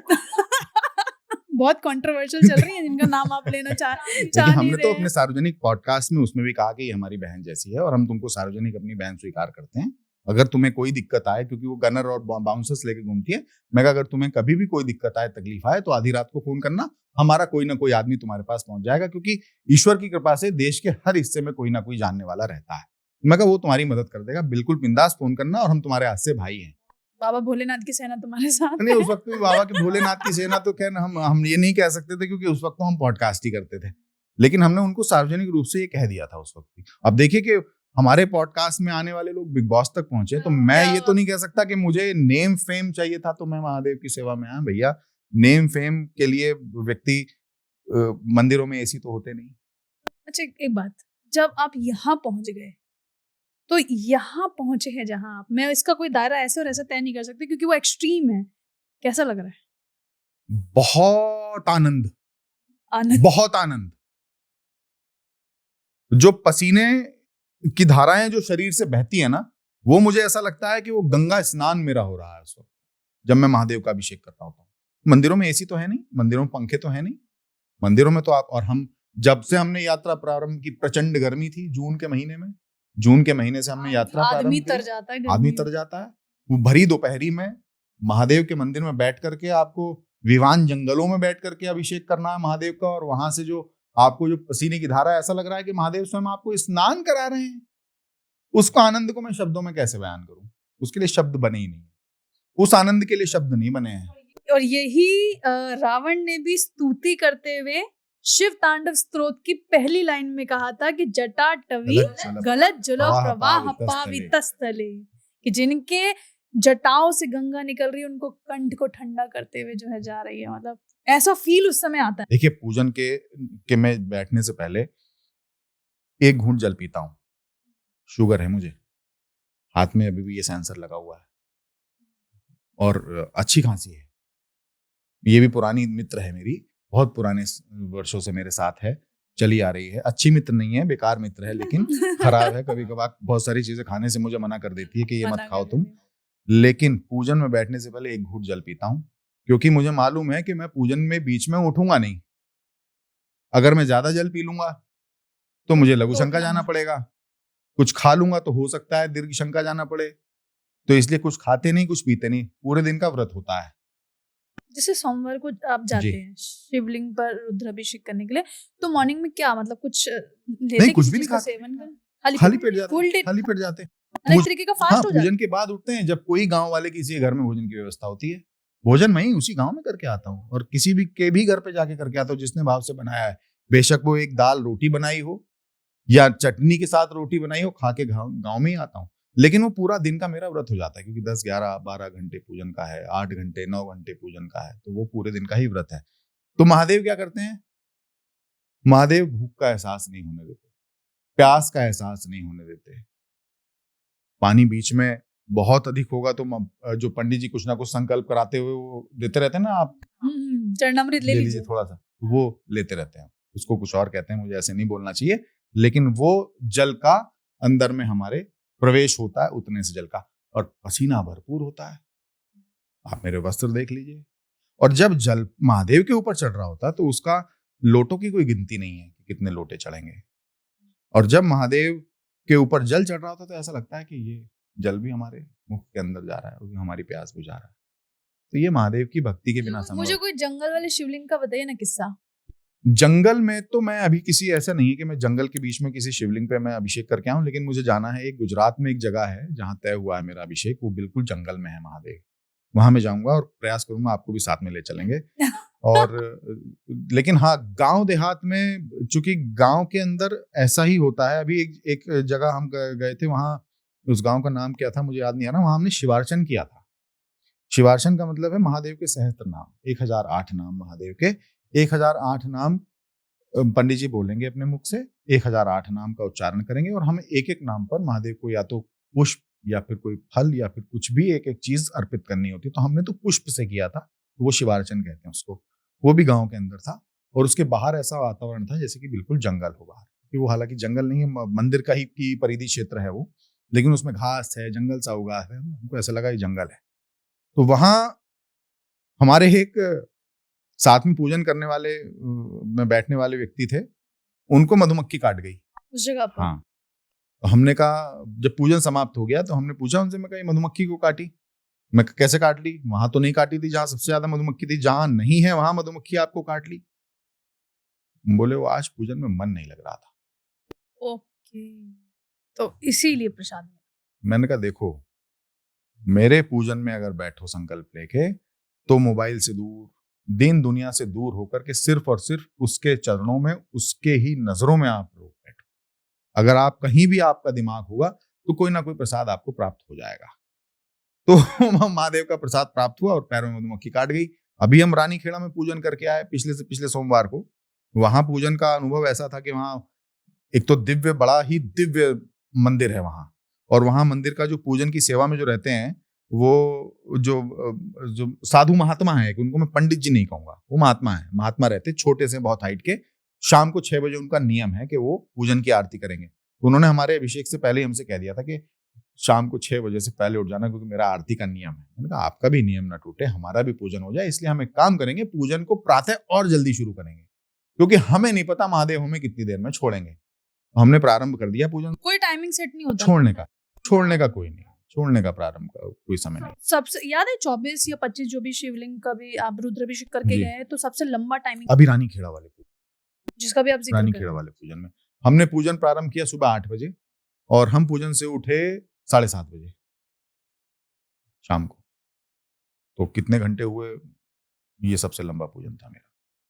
तो हमने उनको कहा पंडित जी को कि हम 6 बजे उठ जाएंगे आपके पूजन से।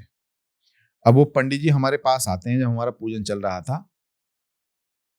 करते रहो आरती के लिए टोकन इन्होंने, करते रहो। आनंद में हो गए वो भी। आनंद में हो गए। वो लास्ट समय था ना जब श्रृंगार चल रहा होगा, जैसा भी आपने हम बताया। करते रहे पूजन, करते रहे, आनंद रहा बहुत।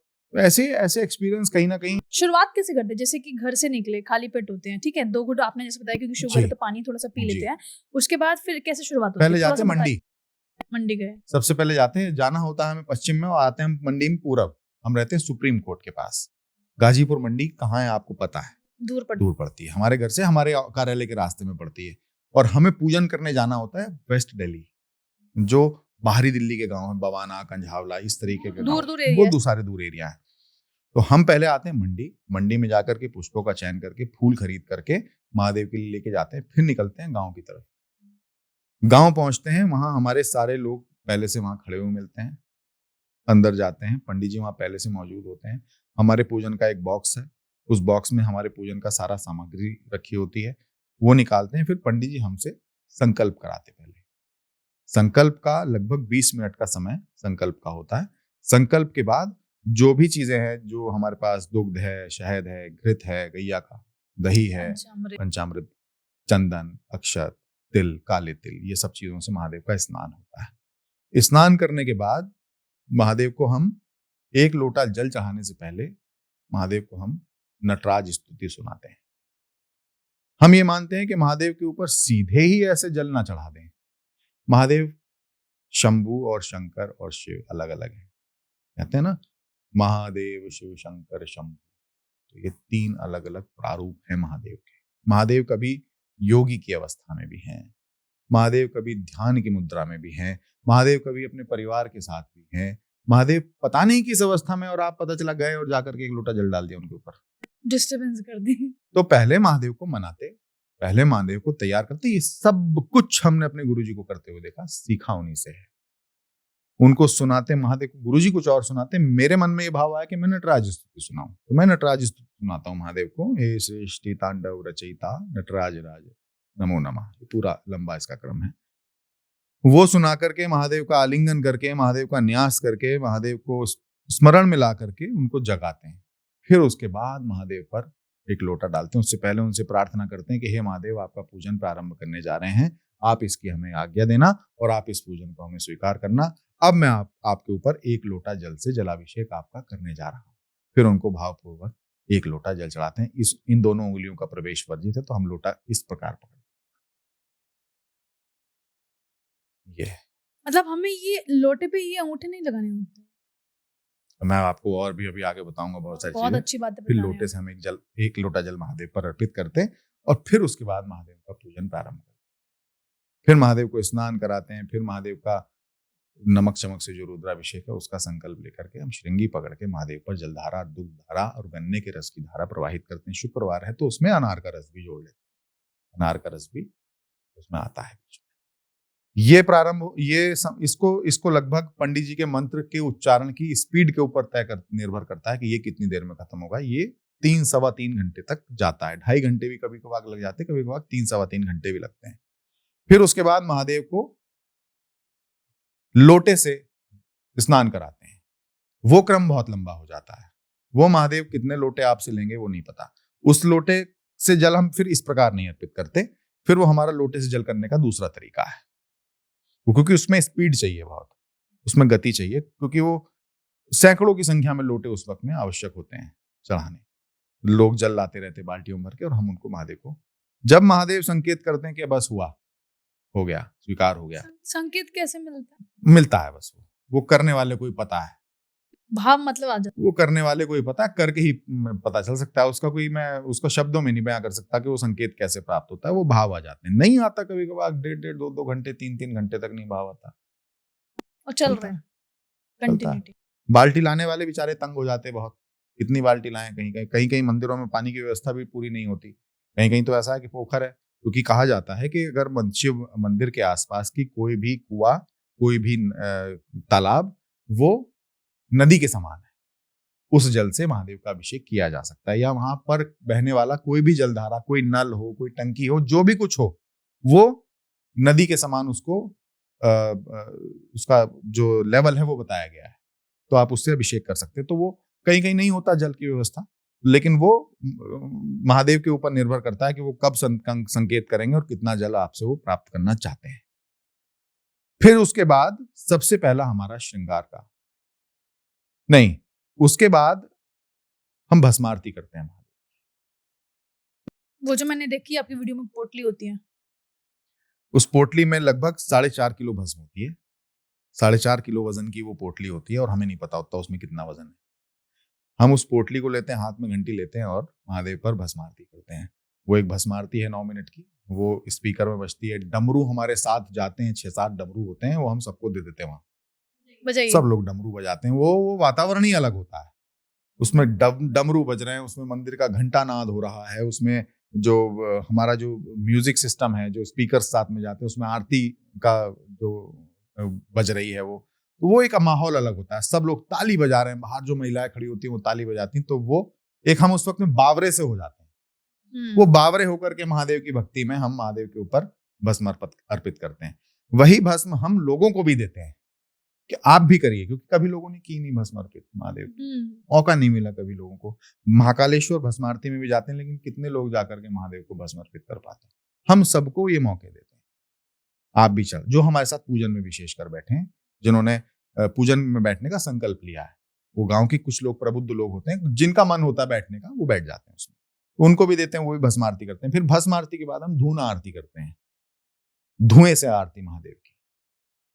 उसके बाद वो सारी भस्म हम जितनी महादेव को अर्पित है, वो सभी जितने भी लोग वहां पूजन में हमारे साथ बैठने आए, पूजन को देखने आए, आनंद लेने आए, उन सबके मस्तक को भस्म लगाते हैं एक एक करके। ये सब हमारे पूजन के क्रम के समय में शामिल है। वो ये समय अवधि है जो कि बढ़ती चली जाती है।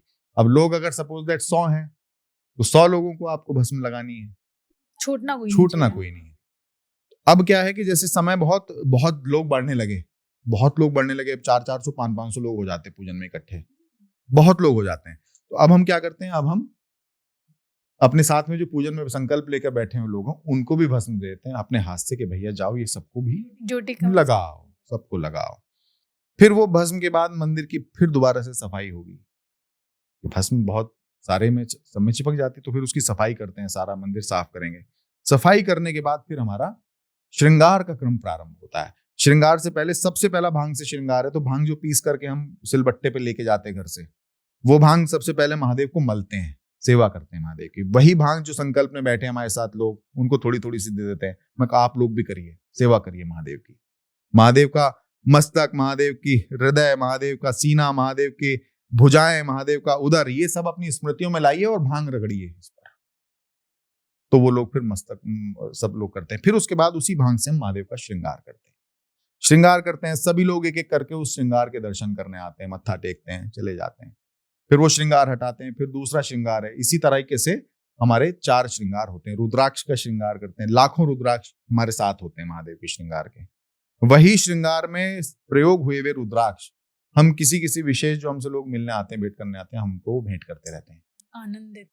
वही महादेव को अर्पित हुए श्रृंगार में मालाएं, वो हम महादेव की लोगों को भेंट कर देते हैं उससे। ये हमारा पूजन का नियम है। तो ये श्रृंगारों का जो क्रम है, ये बहुत लंबा है। और ये अगर कोई आम साधारण व्यक्ति जिस पर महादेव का, जिसको आदेश ना हो, आशीर्वाद ना हो, वो मुझे लगता नहीं कि संभव है कि वो इतनी देर बैठ करके महादेव का एक आसन से श्रृंगार कर सकता हो। वो उठ जाएगा, वो विचलित हो जाएगा, उसको शारीरिक कष्ट होने लगेंगे। इसलिए तो कहते हैं कि ईश्वर अपने भक्तों को स्वयं चुनते हैं। आप में या हम में इतना सामर्थ्य नहीं कि हम ईश्वर का चयन कर सके। शिवलिंग की गाथा अलग अलग तरीके से चल रही है कि कैसे गिरने से बचाते हैं, कैसे श्रृंगार होता है, महिलाएं तालियां बजा रही होती हैं, घर नहीं जाती है, कार्यक्रम पूरा चलता है, आनंदित। शिवोत्सव है वो, महाप्रसादी मिलती है, बढ़िया बढ़िया खाने के। आगे क्या होता है? अब उसमें महादेव को का भोग लगाते हैं। महादेव को, जैसे कि कभी महादेव का मन है तो हमको प्रेरणा आएगी कि आज सफेद रसगुल्ले से महादेव का भोग लगाएंगे, तो वो सफेद रसगुल्ले सब हम लोग जितने रसगुल्ले गए होते हैं वो महादेव के ऊपर हम अर्पित कर देते हैं। फिर उस रसगुल्ले को प्रसाद स्वरूप लोगों में वितरित कर देते हैं। महिलाएं शिवलिंग को छू बिल्कुल छू सकती है? सकती हैं। जैसे आपने कहा आलिंगन, आलिंगन, न्यास, आप आलिंगन, हाँ, स्पर्श, तीनों अलग अलग चीजें हैं। आप आलिंगन का मतलब क्या होता है? मतलब छूना, हृदय से लगा लेना, हृदय से लगा देना, इस तरीके से हग जैसे कर मैंने लेना। देखा लोग हग कर लेना। तो महिलाएं कर सकती है ये बिल्कुल कर चीज? सकती ये पाप है। तो नहीं? बिल्कुल नहीं, साइंटिफिक रीजन। क्योंकि मैंने किसी से सुना था। महिलाओं को शिवलिंग स्पर्श करने के लिए इसलिए मना किया गया, 6 महीने की गर्भवती महिला अगर है तो वो महिला स्पर्श कर सकती। 6 महीने के बाद की गर्भवती महिला को शिवलिंग का स्पर्श करने के लिए मना इसलिए किया गया, उसको शारीरिक कष्ट होता है क्योंकि उसके भीतर भी एक तत्व है, कहीं उस तत्व को कष्ट ना हो, इसलिए उसको मना किया गया। वो धीरे धीरे प्रथाएं चलती चली आ गई। पहले वो 6 महीने से गर्भवती महिला पे आया कि गर्भवती महिला है तो छू ही नहीं सकती, ठीक। 6 महीने के नियम से वो गर्भवती पे आ गया, फिर वो गर्भवती और हट गया, उसमें से वो महिलाएं आ गया कि महिलाएं तो शिवलिंग को छू ही नहीं सकती। ऐसा कहीं भी नहीं लिखा। शिव महापुराण कहता है जो महिला महादेव का स्पर्श करके महादेव का श्रृंगार करती है उसको शक्ति स्वरूप फल प्रदान होता है। तो महादेव का श्रृंगार बिना स्पर्श किए कैसे हो जाएगा, आप मुझे बताइए। बिना स्पर्श किए महादेव को श्रृंगार कैसे हो जाएगा? महादेव को सुगंधित द्रव्य पसंद है। हम महादेव का जब श्रृंगार करते हैं रुद्राक्ष से और साथ में जब पूर्ण श्रृंगार करते हैं पुष्पों से, तो महादेव को सुगंधित द्रव्य अर्पित करते हैं। ओम त्र्यंबकम यजामहे सुगंधिम पुष्टिवर्धनम उर्वारुकमिव बंधनान् मृत्युर्मुक्षमाय। अर्थात ये हम 11 बार इसका उच्चारण अपने मुख से करते हैं और उस वक्त में महादेव को चंदन का इत्र अर्पित करते हैं। फिर वो चंदन का इत्र सारे पूरे शिवलिंग पर मलते हैं कि महादेव के ऐसे पूरे स्वरूप पर हम लगा रहे हो, ऐसा स्मृतियों में ला करके। और वही फिर उसी हाथ को हम जो साथ में हमारे संगत में बैठे होते हैं उनसे स्पर्श कर देते हैं, बोल देते हैं सब अपने हाथ पे इस तरीके से लगा लो। तो जब तक महादेव का संपूर्ण श्रृंगार बिना सुगंधित द्रव्य अर्पित किए संभव ही नहीं है, तो सुगंधित द्रव्य महादेव को बिना स्पर्श किए कैसे संभव हो सकता है? तो सुगंधित द्रव्य अर्पित किया है तो महादेव को उसको लगाना भी तो, ऐसा तो है नहीं कि आपने उसको डाल करके छोड़ दिया। इत्र लगाने के बाद आप उसको रगड़ते हैं ना अपने हाथ पे ऐसा तो है नहीं कि आपने बोतल से ऐसे डाल लिया और वो लग गया इत्र। तो ऐसे ही महादेव को भी लगाना है ना, जैसे आप स्वयं के लिए करते हैं वैसे ही महादेव के लिए करते हैं। तो जब महादेव का श्रृंगार बिना स्पर्श किए संभव ही नहीं है, तो महादेव को महिलाओं को छूने के लिए क्यों मना किया गया? जब शिव महापुराण कहता है कि महादेव का श्रृंगार करने वाली महिलाओं को शक्ति स्वरूप फल प्राप्त होता है। शक्ति कौन? मां पार्वती। देखिए सवाल मैंने क्यों पूछा, क्योंकि आजकल समाज में धर्म के नाम पर बहुत सारे मिथ है जो फैलाए जा रहे हैं। लेकिन मुझे लगता है कि यदि किसी को धर्म से संबंधित जानकारी है तो उसका स्पष्ट होना भी जरूरी है, ताकि कम से कम भ्रम तो टूट जाए और फिर हम अपने परम पिता को जाके स्पर्श तो कर सकें। क्योंकि एक जो भाव है वो रोके रुके नहीं रुकता। हम अपनी माँ को देखकर जब आलिंगन करते, पिता को देखकर जब आलिंगन करते, छोटे पे प्यार आता तब उनसे आलिंगन करते, तो हम अपने सर्वश्रेष्ठ पिता, हमारे परम पिता, उनका कैसे आलिंगन ना करें। खैर आपने बहुत अच्छी बात कही। एक और चीज बताना चाहूंगा, लिंग जो है, लिंग को लेकर के अलग अलग कहानियां लोगों ने बना दी। लिंग ये है, लिंग वो है, इसलिए महिलाओं को नहीं छूना। महादेव का लिंग वो स्वरूप है जो निर्गुण और निराकार है, जिसको ढूंढने के लिए स्वयं ब्रह्मा जिसका कोई गुण नहीं है, जिसका कोई आकार नहीं है, वो महादेव और वो लिंग स्वरूप है। जो सगुण और साकार है वो शंकर है। आपने मंदिर में देखा होगा ना, शंकर अपने पूरे परिवार के साथ स्थापित हैं, जिसको शिव परिवार कहते हैं। तो मैंने बताया ना, महादेव, शिव, शंकर, शंभू, ये तीनों अलग अलग हैं। शिव वो हैं जो योगी हैं, जो योग मुद्रा में है, वो शिव है। शंकर वो हैं जो अपने पूरे परिवार के साथ मंदिर में स्थापित हैं, और महादेव वो हैं जो निर्गुण और निराकार हैं। तो महादेव के तीनों स्वरूप की पूजा होती है। और शंभु वो है जो सहस्त्र हैं, जिनके सहस्त्र नाम है, जिनको कि सहस्त्र नामों से पुकारा जाता है, वो शंभु हैं। तो ये परिभाषाएं पहले समझनी होंगी। महादेव के इस लिंग स्वरूप के अर्थ को समझना होगा। वो तत्व है, वो आकार नहीं है, वो शिव तत्व है जो निर्गुण है, निराकार है। इस चीज को समझ लेंगे तो मुझे लगता है अपनी परंपराओं को समझ लेंगे, और ये जो कुरीतियां चली आ रही हैं इनसे थोड़ा थोड़ा दूर होना प्रारंभ करेंगे। मैं तो कहता हूं जो व्यक्ति महादेव का पूजन करना चाहता है वो महादेव का बस पूजन करे, शुद्ध अंतःकरण से करे। रोना है तो उनके सामने रोए, झगड़ना है तो उनके सामने झगड़े, और कुछ मांगना है तो उनसे मांगे। किसी पंडित से, किसी गुरु से कुछ ना मांगे, महादेव से मांगे, वो देंगे। गुरु आपका पथ प्रदर्शित कर सकते हैं, महादेव आपको सब कुछ दे सकते हैं। विशेषाधिकार तो उन्हीं के पास जिसको कहते हैं वीटो पावर तो उन्हीं के पास है। जो शिव महापुराण हमें बताता है कि एक बार ब्रह्मा और विष्णु आपस में सर्वश्रेष्ठता की लड़ाई के लिए के जंग के लिए लड़ लिए आपस में कि तुम श्रेष्ठ के मैं श्रेष्ठ। तो उन ब्रह्मा विष्णु को महादेव ने, हालांकि प्रसंग तो बहुत लंबा है, अभी समय की थोड़ी सी हमारे पास लिमिटेशन है, जिन महादेव ने ब्रह्मा और विष्णु को बताया कि आपको स्वयं सर्वश्रेष्ठता के लिए नहीं झगड़ना है, आप तो सर्वश्रेष्ठ हैं ही नहीं, सर्वश्रेष्ठ तो हम हैं, आपको हमारा भजन पूजन करना था, हमारा ध्यान करना था, और आप आपस में झगड़ रहे हैं। तो जिन महादेव ने ब्रह्मा और विष्णु तक को ये ज्ञात कराया, इस बात का बोध कराया कि सर्वश्रेष्ठ हम हैं, सब कुछ हमारे हाथ में है, सब कुछ हम चलाते हैं, हम ही चलाते हैं और हम ही हैं, मैं ही आदि मैं ही अनंत हूं, जिनको कि इस बात का बोध कराया। और फिर विष्णु भगवान को ये भी उन्होंने फल दे दिया, आज्ञा दे दी कि आपका भी पूजन मेरे ही बराबर होगा, कि आप भी उसी प्रकार पूजे जाएंगे इस सृष्टि में जिस प्रकार मैं पूजा जाता हूं। और ब्रह्मा जी को कह दिया कि आप पूजे नहीं जाएंगे, आपका पूजन नहीं होगा। तो वो महादेव हैं, वो शिव हैं, तो सर्वस्व तो वही हैं, उनके आगे कुछ भी नहीं है, वही हैं सब कुछ, और वही रहेंगे सब कुछ, और वही देंगे सब। आपने बहुत सारे किस्से बताए हैं शिव के, मुझे 2 या 3 किस्से और जानने हैं जिनमें कोई कहानियां छुपी हो, ताकि भक्ति जिनकी बढ़नी है वो और बढ़ जाए। किस्से तो बहुत सारे हैं, किस्से तो अगर मैं आपको बताता चलूं तो मेहनत का परिणाम अगर समय से ना मिलता हो, आपके साथ बहुत कुछ बुरा होता हो, आपको लगता है कि सब कुछ खत्म होने वाला है, तो समझ लो महादेव ने अपना काम शुरू कर दिया है, महादेव ने अपनी लीलाएं प्रारंभ कर दी हैं, वो आपके लिए कुछ और सोच के बैठे हैं।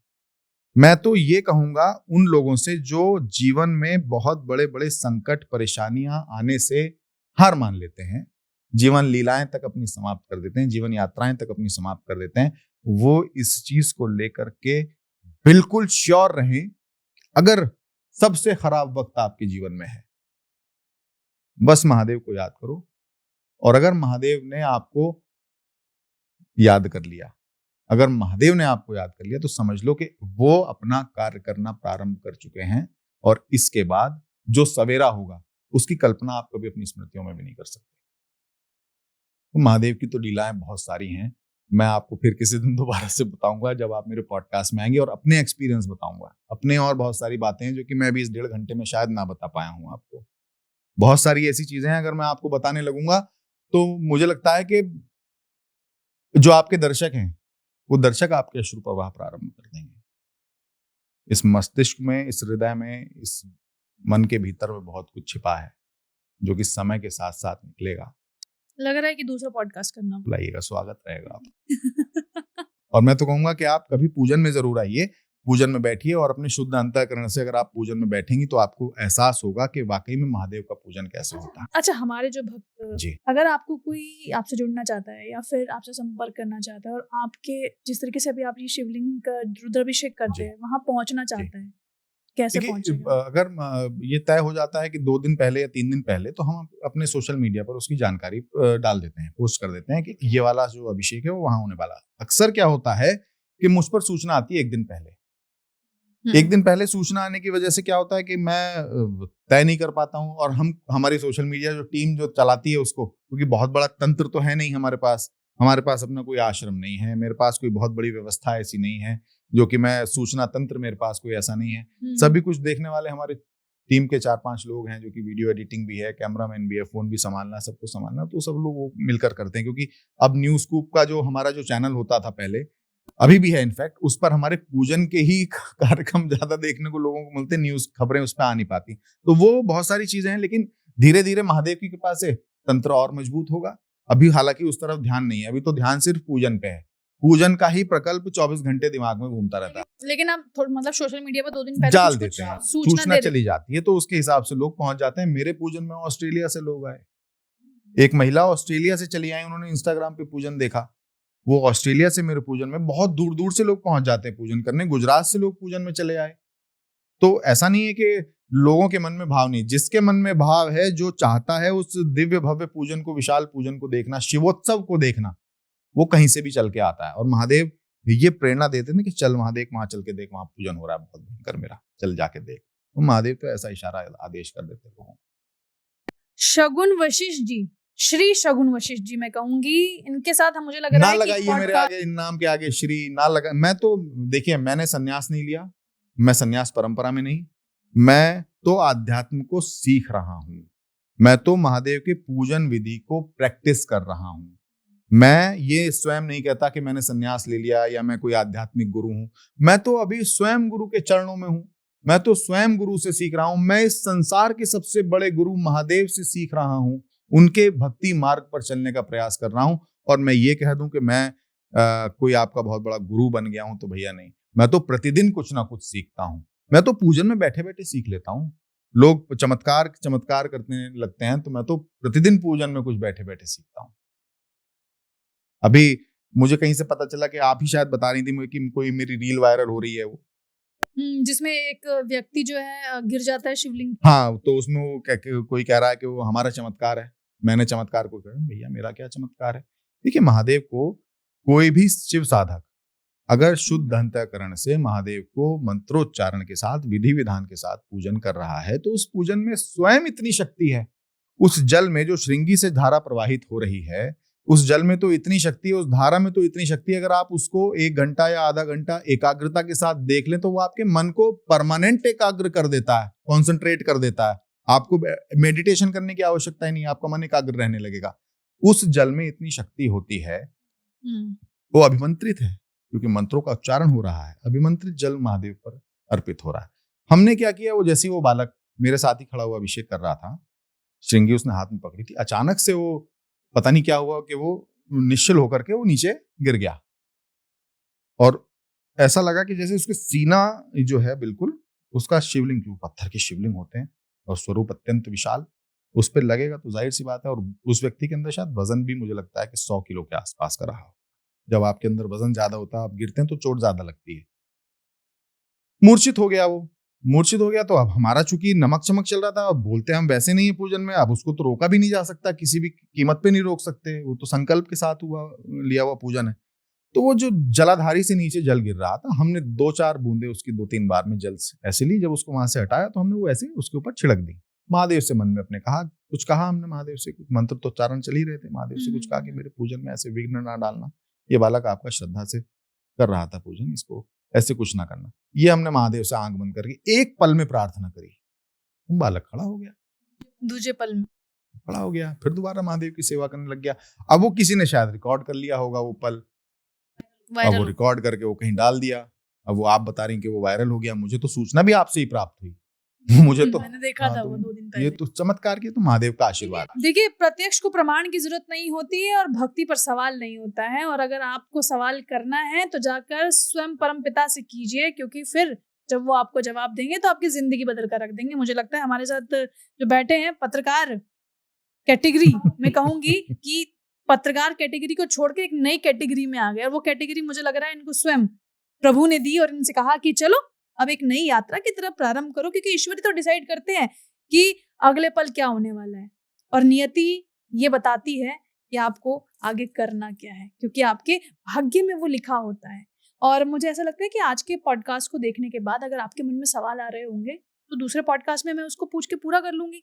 मैं अगले पॉडकास्ट में इनसे ये जरूर पूछूंगी कि आखिर जो पोटली लेकर घूम रहे, एक बार दिखा दीजिए इस पोटली में क्या है, क्योंकि मैंने अक्सर बाबा बागेश्वर जी के हाथ में भी एक ऐसी पोटली देखी, लेकिन इसको भी क्वेश्चन मार्क लगा के छोड़ देती हूँ, क्योंकि अभी जो शिवलिंग के किस्से है ना वो बाकी है, और उन किस्सों को सुनने के बाद आप आनंदित होने वाले हैं। इस बात की गारंटी मैं 100% इसलिए ले सकती हूँ क्योंकि जब बता रहे थे शिवलिंग से जुड़े किस्सों के बारे में शगुन वशिष्ठ जी, जिन्होंने कहा कि भावना मुझे श्री मत कहो, तो मैं उनके अनुसार उनकी बात को मानते हुए अपनी बात जो है आप तक पहुंचाऊंगी, क्योंकि उन्होंने जो कहा वो बात हमारी हो गई और अब वो बात आप तक भी पहुंच रही है। तो उनका कहना है श्री मत कहो, शगुन वशिष्ठ से पुकारो, अच्छा लगता है। और वो कह रहे हैं कि किस्से तो अभी बहुत है लेकिन समय की कमी है, और उस किस्सों को वो बताएंगे और उसमें ये भी पता चलेगा हमें कि आखिर और क्या चमत्कार ऐसे हुए उनके साथ जो आप तक पहुंचाने बहुत जरूरी है। और देखिए, मैं तो मानती हूँ कि अश्रुओं की धारा बहना बहुत नॉर्मल सी बात है अगर आपके भाव सच्चे हो तो। अगर आपके साथ भी ऐसा होता हो, कमेंट करके जरूर बता दीजिएगा। और अंत में शगुन जी कह दीजिए, पार्वती पते हर हर महादेव। नमः पार्वती पतये हर हर महादेव।